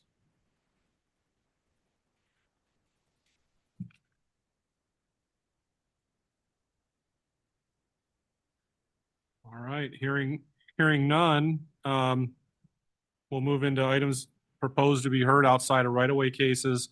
Under consideration, we have a case carried forward from 2024 for outside of right-of-way, and that's going to be 24-C. This is the CMP underground storage, detention and retention pipe, the corrugated metal pipe. This one also is brought by the city of Phoenix. Jose Rodriguez, you want to give us an update on this? Yeah, thanks again. I believe, wait, I'm sorry, Jose, before you start, I believe any changes you made were not part of the packet. Is that correct, Warren, Gordon? Yeah, there was an update posted as a separate file on the meeting page. So there was a version in packet, but a more recent version was posted separately, and that's the version I have up on the screen now. So just to clarify, the packet contained the red line notes of all the changes that we needed to work on. What was available as a separate link was the final version, cleaned up version of that. Polished copy, The okay. polished copy. So as we left it last time, there were about 2 to 3 minor comments that we had received from the committee. Which we discussed that we will make those changes and then come back the following month for, put up the case for vote. Nonetheless, after the meeting, we got some great feedback and a lot of good discussion on this case from those last minute comments. We got another industry representative that's not with Comtech. He's with the, I think with the concrete pipe manufacturer, Scott Hensley, yeah. That has some experience with this particular material, as well. We got some feedback from Maricopa County on some of the detailing work. So that's what you see as part of all the red lines that that we captured. There are a lot of the comments were to try to make this detail more in line with MAG. I think it was MAG standard detail 200, and on the hatching and the line work to be done. These changes also, to kind of summarize the last 3 comments that were provided by the committee, was to clarify that the filter fabric is a requirement when we're using open graded rock as a backfill option, to kind of clarify that note to avoid confusion. Also, there was a comment to make sure that we apply installation note number 2 to the final backfill. I think Josh Ford with Buckeye made that comment last time. And there was one more. About the minimum distance, the 1 foot minimum, wasn't Yeah. that a comment? Yes, the 1 foot minimum distance to the top of the final backfill, to kind of clarify and bring all those together. The comments that came across during the working group meeting, one of the biggest comments that came up is we made the decision to ultimately, this detail used to allow the potential option to use it for multiple barrel installation, but part of the comments that we were discussing, and that there's some additional concerns that will be hard to capture in a single detail. So we removed any reference that allows multiple barrel installation. We're actually gonna we made a note that this detail is intended only for a single barrel. And if needed in the future, we'll come back with the separate detail to address multiple barrel installation. And the other comment that came up is clarifying the bedding thickness requirements. That is currently a requirement of section 601, which this construction specification already references. We just made a more of a clarifying note, because the requirement in 601 is sort of like a formula, which is based on the diameter of the pipe. 1/8 DOD or something? Yeah, something along those lines, but because this particular applications require large size pipes, 8 inch, 9 inch, 8 feet, 9 feet, 10 feet pipe, we have to limit that bedding, because that bedding typically is not compacted to a specification. It's just loosely placed so that the pipe can sit on it. We're limiting that bedding to 6 inches. So in Maximum. essence, Yeah. bedding is going to range between 4 to 6 inches to accommodate the corrugation of the pipe.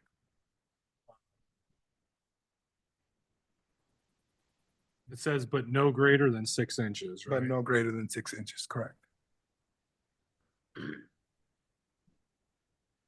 So for those that may have a little bit of confusion, this was originally up for possible action at the last meeting, but with all these revisions, is it fair to say we pulled it off potential action, get it back in front of the committee on all the revisions? Correct, because as we left it last time, it was only supposed to be 2 to 3 minor changes. Yeah. Yeah. Yeah, we almost considered changing them right here, just redlining them. at the Yes, table. but we said, 3 is more than comfortable. Let's just go take it back. Good thing, right? Good call. Rather now than never. So there was a lot of good discussion, a lot of good changes. So yeah, we'll We're sharing it with the committee to see if there's any other last minute comment. If not, we'll bring it out for possible action next time. All right, well, let's open it up to committee Miss- members. Comment. Mr. Chair, Gordon, I think one of the comments, the public comments was specific to this case. Is that correct? I don't know if Jose has seen that yet. And I think Scott Hensley provided a lot of the input that you see in this revision. Okay.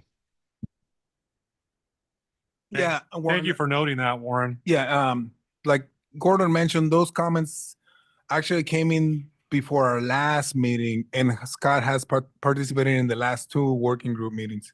Okay, great. Thank you. And that's where we came with the decision that we could not probably properly modify this for multiple barrel use.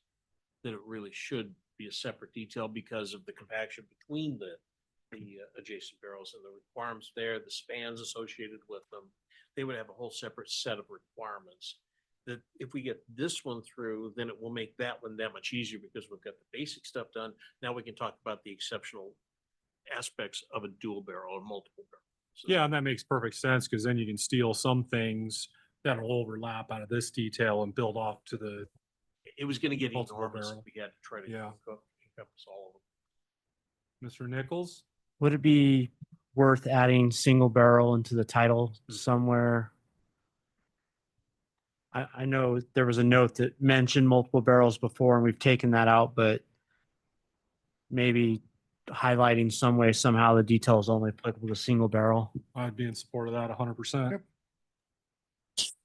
Yeah, good call. Hey, Yeah. guys, Jim Badowich from Avondale. You know, we need to define single barrel or what double barrel is, because I've seen some on these private side, you know, where they got them running, you would consider parallel, but there's quite a, you know, they're maybe 20 feet. So they're going to be, somebody would argue, well, that's not double barrel. It's just 20 feet. So we should have maybe a definition of what the spacing would be to consider what would be a double barrel. Or what would be considered a single barrel? Single barrel, parallel pipes must be at least X amount of feet away. From center. Yeah, exactly. We should just define that, because I could see that be a problem. So That would define single barrel on a single barrel spec and then go from there after. Yeah, great comment, Jim. because they put these under parking lots, and you know they try to cram them in there, and so they might. I've seen them where they're spaced really close, and that is a problem for installation. So I like this, you know, treating it as a single barrel, but we need to define that because they will try to do that. All right, thank you, Jim. Any other comments from committee members?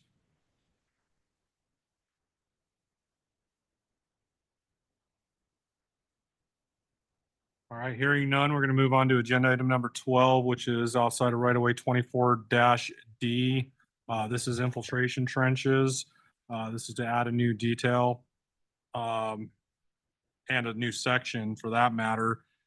This one, before we get started on any updates, Peter, this one also, we talked about putting it up for action and it's not up for action. If you want to go ahead and elaborate and give an update, I'd appreciate it. Yes, thank you, Mr. Chairman. So we received comments from Maricopa County. And I sent them to you, Gordon, earlier this week. I didn't know if you got those. This one was also updated after the agenda Yes. was sent Yeah. out. The Yeah, version that's that the I correct just date. pulled up was the one from 327. Yeah, the 327, it incorporates the comments from the county. The county appreciates going through this, fixed some of the language in the specification. Let's look at the detail in particular. One of the things that I'm somewhat challenged on is shading, because I am not a CAD expert to say the least. So Gordon, probably by the time this goes through, I'll probably rely on you to get the shading fixed on what they look like. But there was an attempt to at least clean up some of the items on there.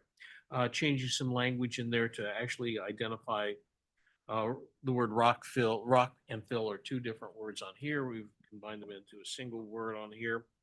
The one change that was not made was on the B option. At the bottom, you will see on the B option, it's got a B for width and L for length. And the county's just calling that only an X as a cross section. This is the one circumstance though we actually do have, it can reference either direction you look at it, because you have a cut this way and a cut perpendicular to that. It looks the same, except one has a width and the other does have a length. They are not the same necessarily. And the reason for that is going back to the first remark that these are not considered dry wells. They may have different widths and lengths to be associated with it. So that was the one change that was not put on here, and I wanted to bring that up to see, is that reasonable, or should we just give that a random single variable? Beyond that, everything else that was requested, the typo corrections were completed on the detail. Thank you for that update, Peter. We'll open it up to committee members for discussion. On this, Oh, on the one the second. text also, there were some wording corrections on the specification component. Again, mostly getting words and languages and commas in the right place. So if you read through it, I think what was provided by the county reads so much better than what we had in there before. So really appreciate those comments on there. So please, read through those. I know there hasn't been a whole lot of time for opportunity to review the latest and greatest. But we'll go ahead and open it up to the committee members for discussion or comment.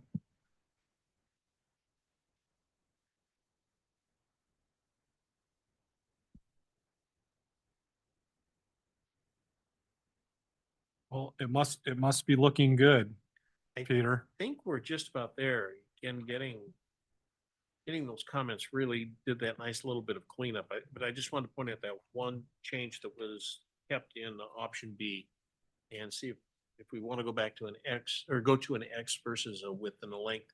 Width and length are defined in node H, so it's not like they're undefined elements to there. So node 8 identifies a B and an L, what those mean. Is there a reason why you're using B instead of W for width? I can change it to whatever variable we wish. I can go W for width and L for length. Easy enough to.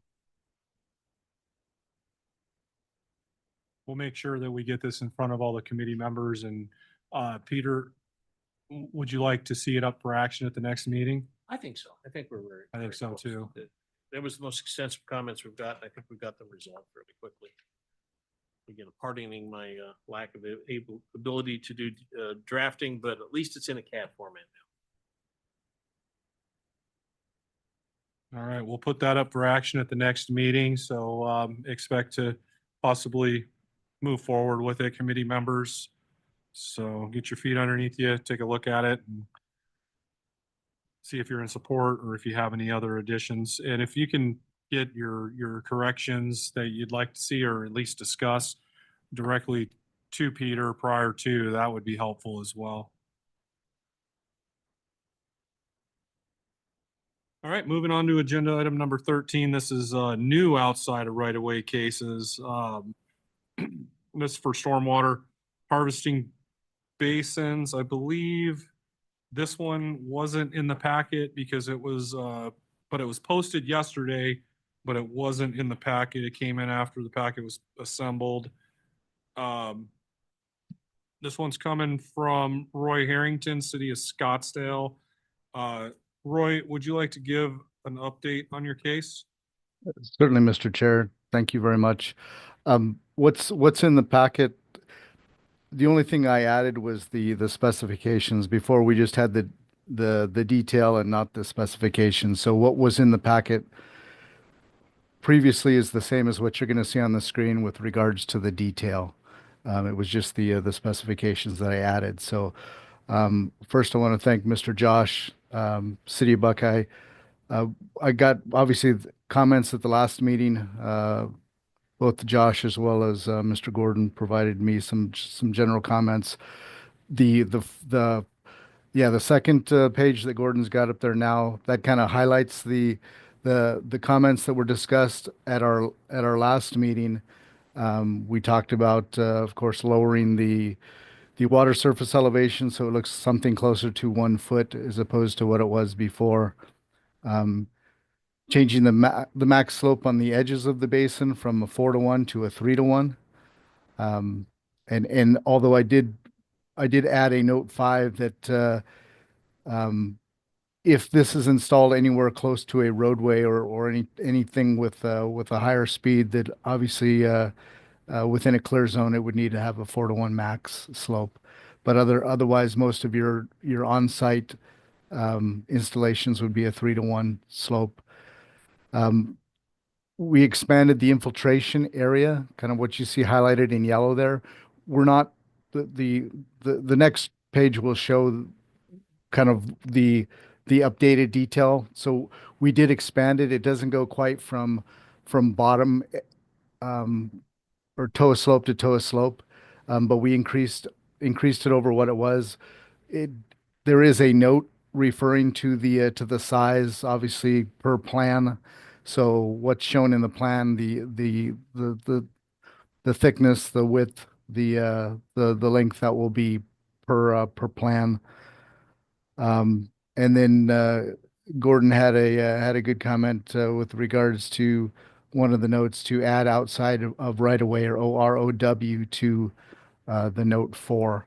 So what you see up there on the screen right now, that's kind of the cleaned up version with those comments incorporated. This was between when we met last time. This was taken back to the outside right of way group and shared. Obviously, we shared the comments that we received during the MAG committee meeting, and everybody at the outside right of way group was in agreement basically with the comments that were made. And so I made the updates and the changes, and like I said, that's kind of what you see on the screen there. So at this point, open obviously to additional discussion and or comments from the committee. So thank you very much. I think note 5, thank you, Roy. I think note 5 was a great addition. Definitely. Good catch on that. Committee members, any comments or questions on the detail or on the case?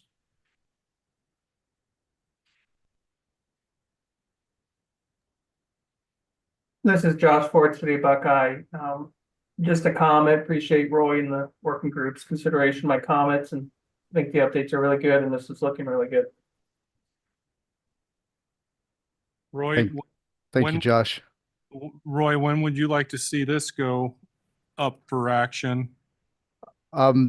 This is the second time in front of the committee, so maybe you have the working group working on it, obviously, but and it's gone through the working group, and I think I'll let Peter obviously speak to this as well. I think the working group is pretty good with where it's sitting right now, so I'm not expecting much in the way of any changes from the working group. I think we're pretty much just looking for comments from the MAG committee. So I would agree. We went through, and I think this one got its final run through in the working group last time. We'll talk about it again this month, one last time, just to make sure. But unless we get something else from somebody, I think it's ready for a possible vote. May or June? May? May. We'll see. You can put it down for possible action. Yeah, I think we put it up for possible action in May. Perfect. That sounds great. Thank you.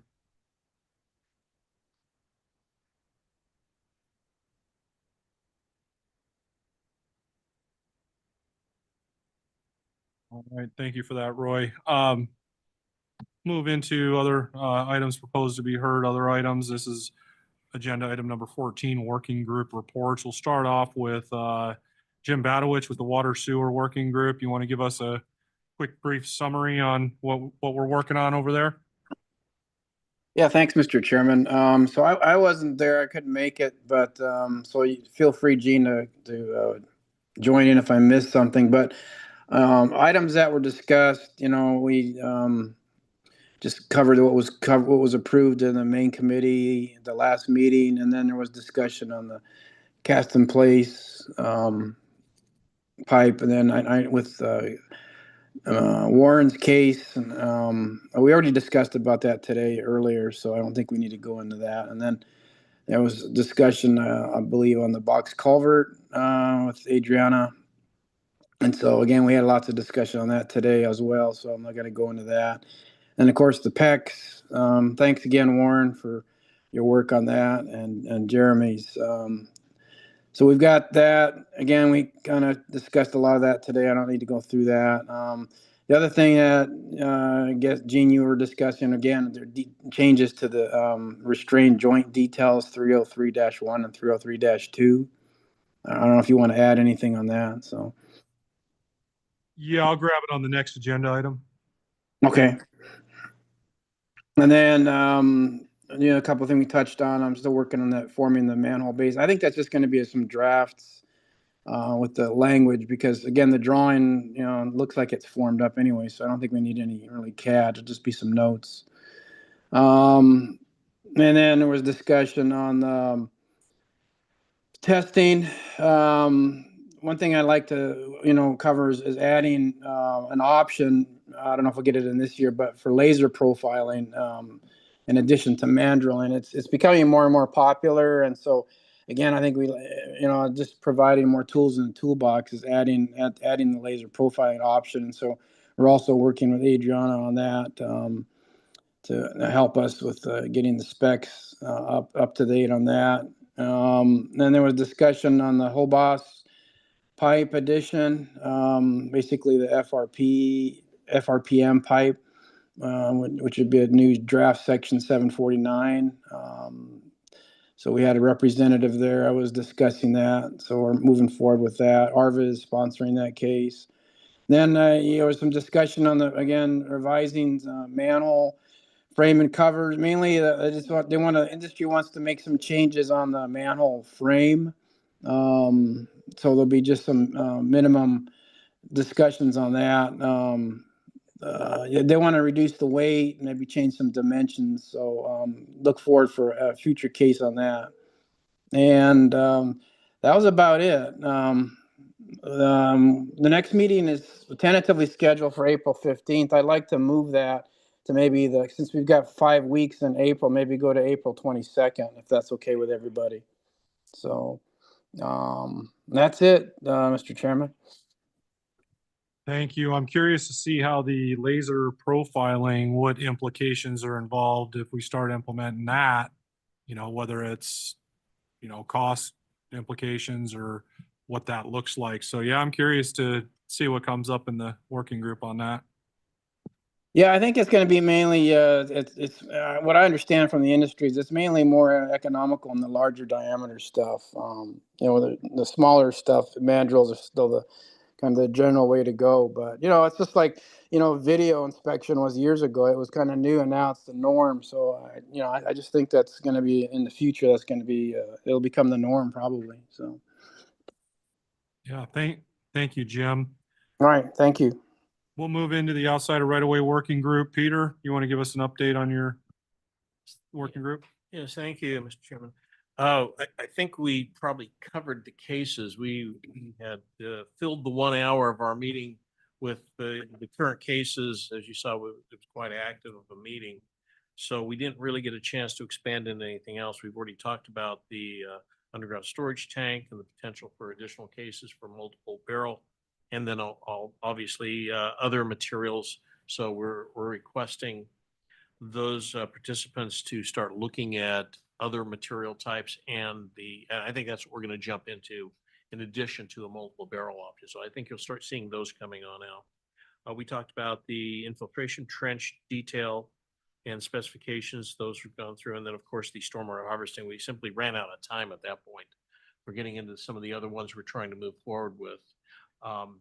We talked about, we've got the next meeting scheduled for April 17th, 11 o'clock. I think, when I was on my phone, that was the only way I could get through it. We talked about maybe moving that time up. Yeah, you're right.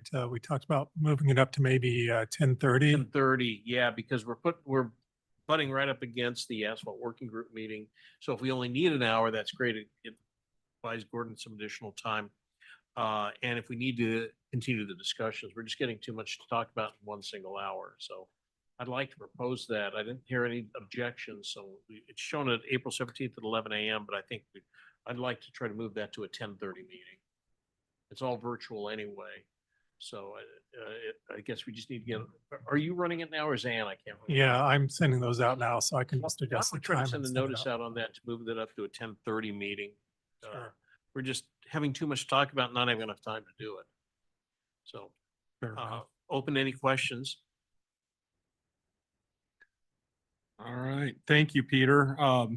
Moving to the asphalt materials and concrete working group. Greg, I assume you're going to give us an update on. Yes, on since that? I'm the only one remaining. Yes, no, actually, it's me anyway. Thank you, Mr. Chairman. So we had our meeting on March 20th. It wasn't super long.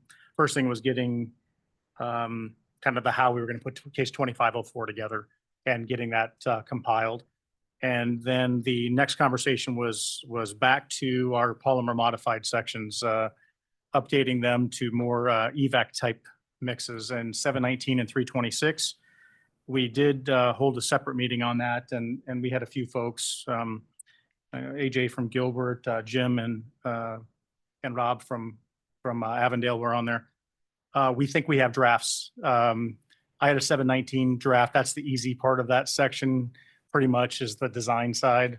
The acceptance side is going to be a little bit lengthier conversations that we'll have at this next working group. So I know I'm kind of touching on 15 here too, but that was kind of the bulk of our meeting and probably where the majority of this next one will go.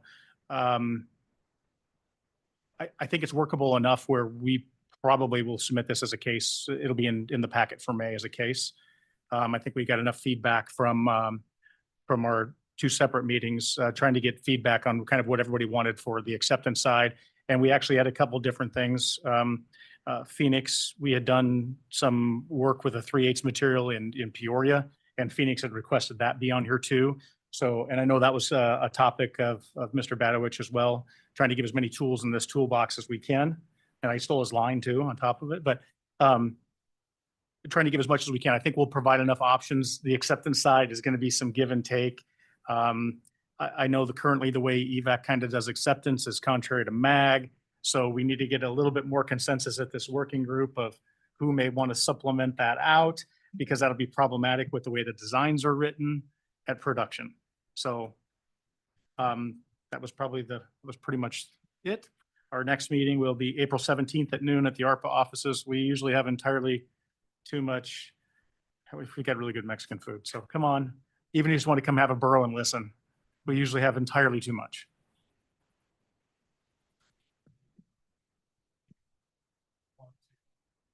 And try, but backs up with a complex, with a pretty large project. By the time it ends, I'm already in the mind. Trust me, don't take it personal. I'm like to be there. Nope, no problem. Yeah, so hopefully, I believe this will be a case next month, so. ADA working group.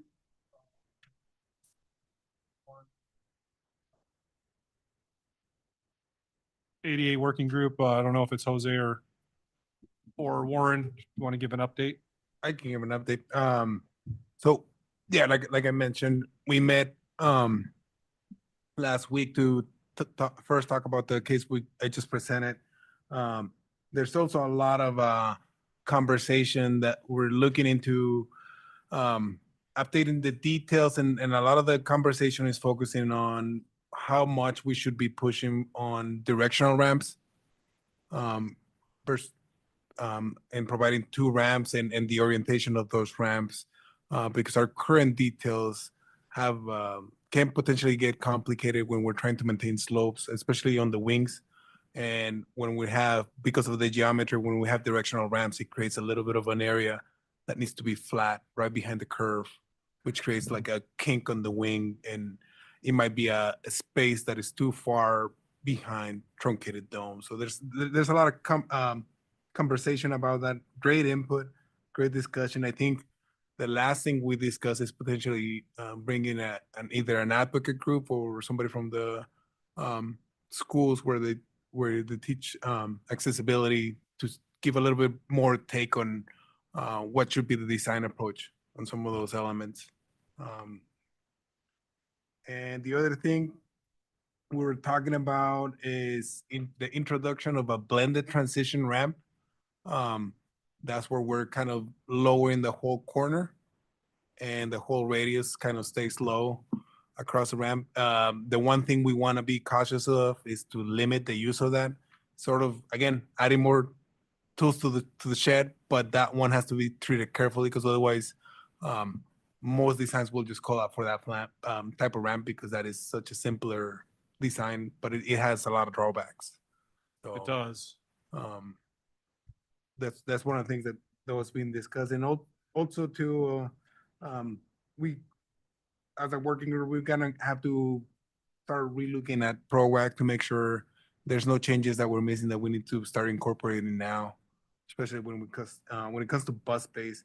I know we noted it, but nobody in the working group had a knowledge right offhand whether or not there was something we needed to tackle. So I think we left it as a little bit of a homework assignment to relook at that particular section in ProAct to see if we need to make some changes. So I commend your team. ADA is always a challenge. I mean, you have so many constraints, whether it's radius, PT to PT to, you know, there's a lot of constraints and there's a lot of, I guess, from my point of view, it's always been a challenge to me, especially when it comes to retrofitting, when you're trying to retrofit and update prior, you know, to a street, you know, so I commend you guys. I commend your group for going up against this and figuring it out. And it's a well-attended meeting, so I'm kind of glad that there's a lot of people from industry in that meeting, so That's good. Great. good input. You want to add anything, Warren? No, I think Jose hit everything really good. Jose, are you good with keeping the meeting date as set, or did you want to push it out a week too, like Jim did? I think for myself, I would say we should keep it, because I I'm think good with it. it's in everybody's scheduled already. What's the current date and time? It is scheduled for 17th? 17th, yeah. 17th is a popular day. Yeah, that's Gordon. What time? 2:30. 2:30. Yeah. All right. All right. Thank you, gentlemen. Move into agenda item number 15, potential cases for 2025. I'll start off by saying with the detail Jim Badowich had mentioned at the working group, we talked about the details 302-1 and 302-2 and revisions that potential revisions for that. What I'm looking at is I haven't started an official case yet. I've sat down with the right people. We put together, I guess, a early version that I want to put in front of the working group this month. So it'll go in front of the working group first. And then I believe next month, I would like to see a presentation given from US Pipe on joint restraints. And then we'll have the actual official case follow that. So once we get through the working group and I get comments, I'll put it in front of the committee to start looking at. The other potential case that I may be bringing is Mag Detail 522 and looking at that. Once again, I'll be looking at that it's for the manhole shaft, the reinforced concrete adjustment ring on top of the manhole shaft. I'll be running that through the working group first. What I'm finding is the submittals, how this came up was my warehouse approached me and said, hey, what are we ordering here? Because nothing is matching the mag detail that we're getting. The submittals from the different suppliers or manufacturers, I should say. So I'm going to look a little closer in that. I've put together a few examples of, you know, cut sheets from details from other manufacturers, and they're correct. It doesn't match. So I'll be taking that to the water sewer working group to look at, but that is a potential case. With that, I'll open it up to other committee members if there's any potential cases for this year coming up. I'm sorry, Gene, can I ask on that 522? Mm-hmm. I'm sorry, was that the storm drain manhole? Is that what it is? It's going to be for the precast adjustment rings for manholes. Precast adjustment rings? Yeah. Okay, I've got a question. It can fall under general discussion, but so let me wait Okay. till then. Thanks. Hold yourself. I will. We'll get there. Thanks, Ryan. Chair. Yes, yes, sir. At the Water Sewer Working Group, there was a couple cases that were discussed as potential cases that Arvid is sponsoring, and Arvid couldn't attend this meeting. So I just wanted to mention a couple of them. One is the fiberglass pipe. So I think he is planning to sponsor that as a case next month. And the other one has to do with the manhole frames and covers. And we do have a couple people from NINA online today who I think would like to at least give a preview of that case. Okay. Thank you, Gordon. Any other committee members have any potential cases they want to discuss?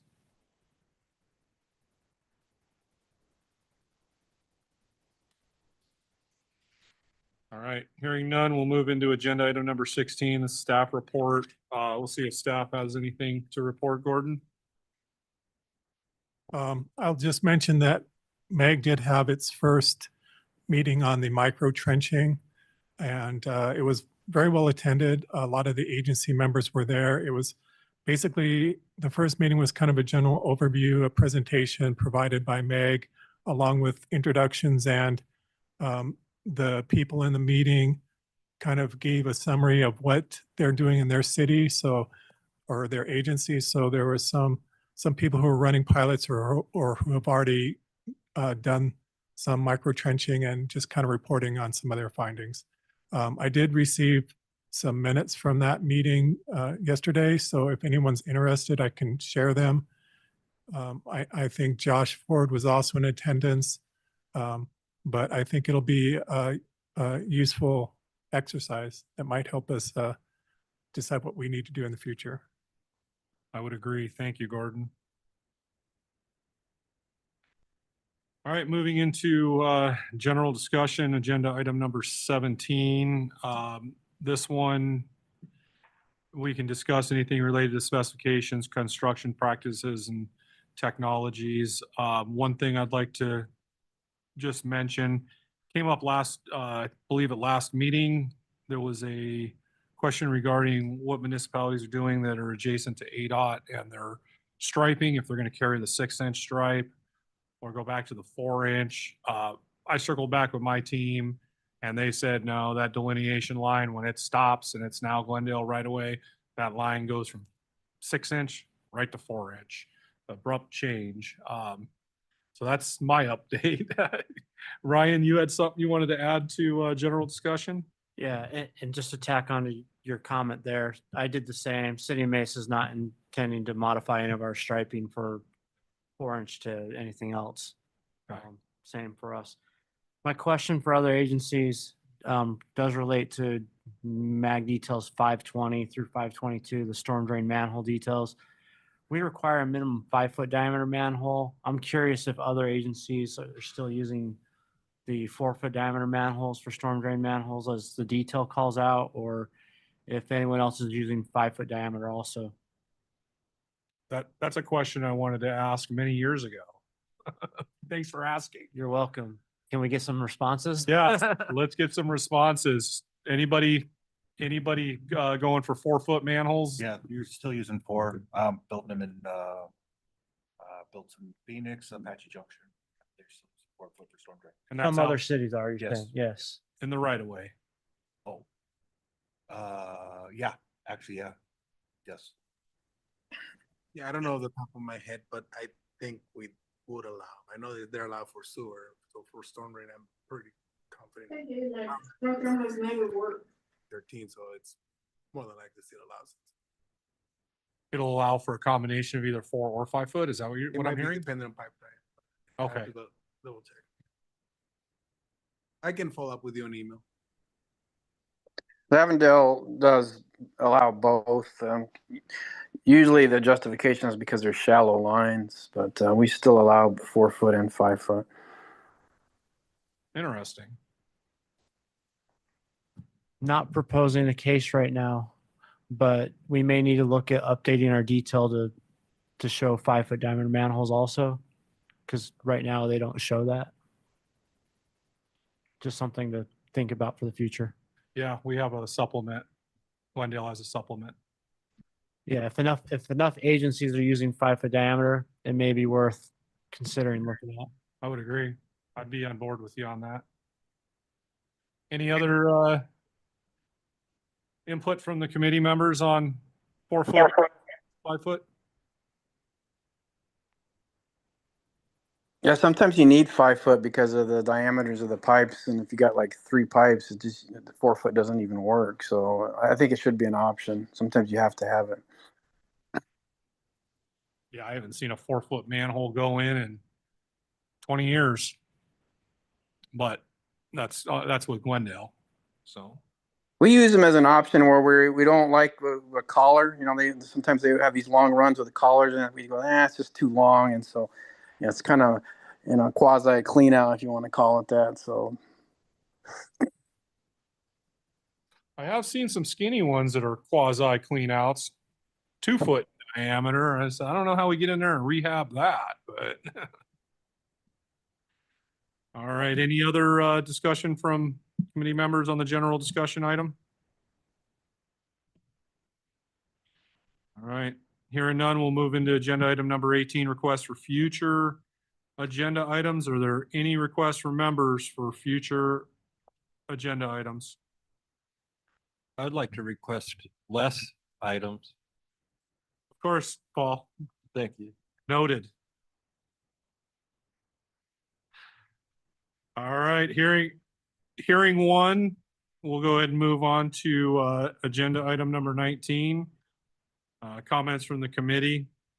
Are there any comments or announcements that any committee members would like to make?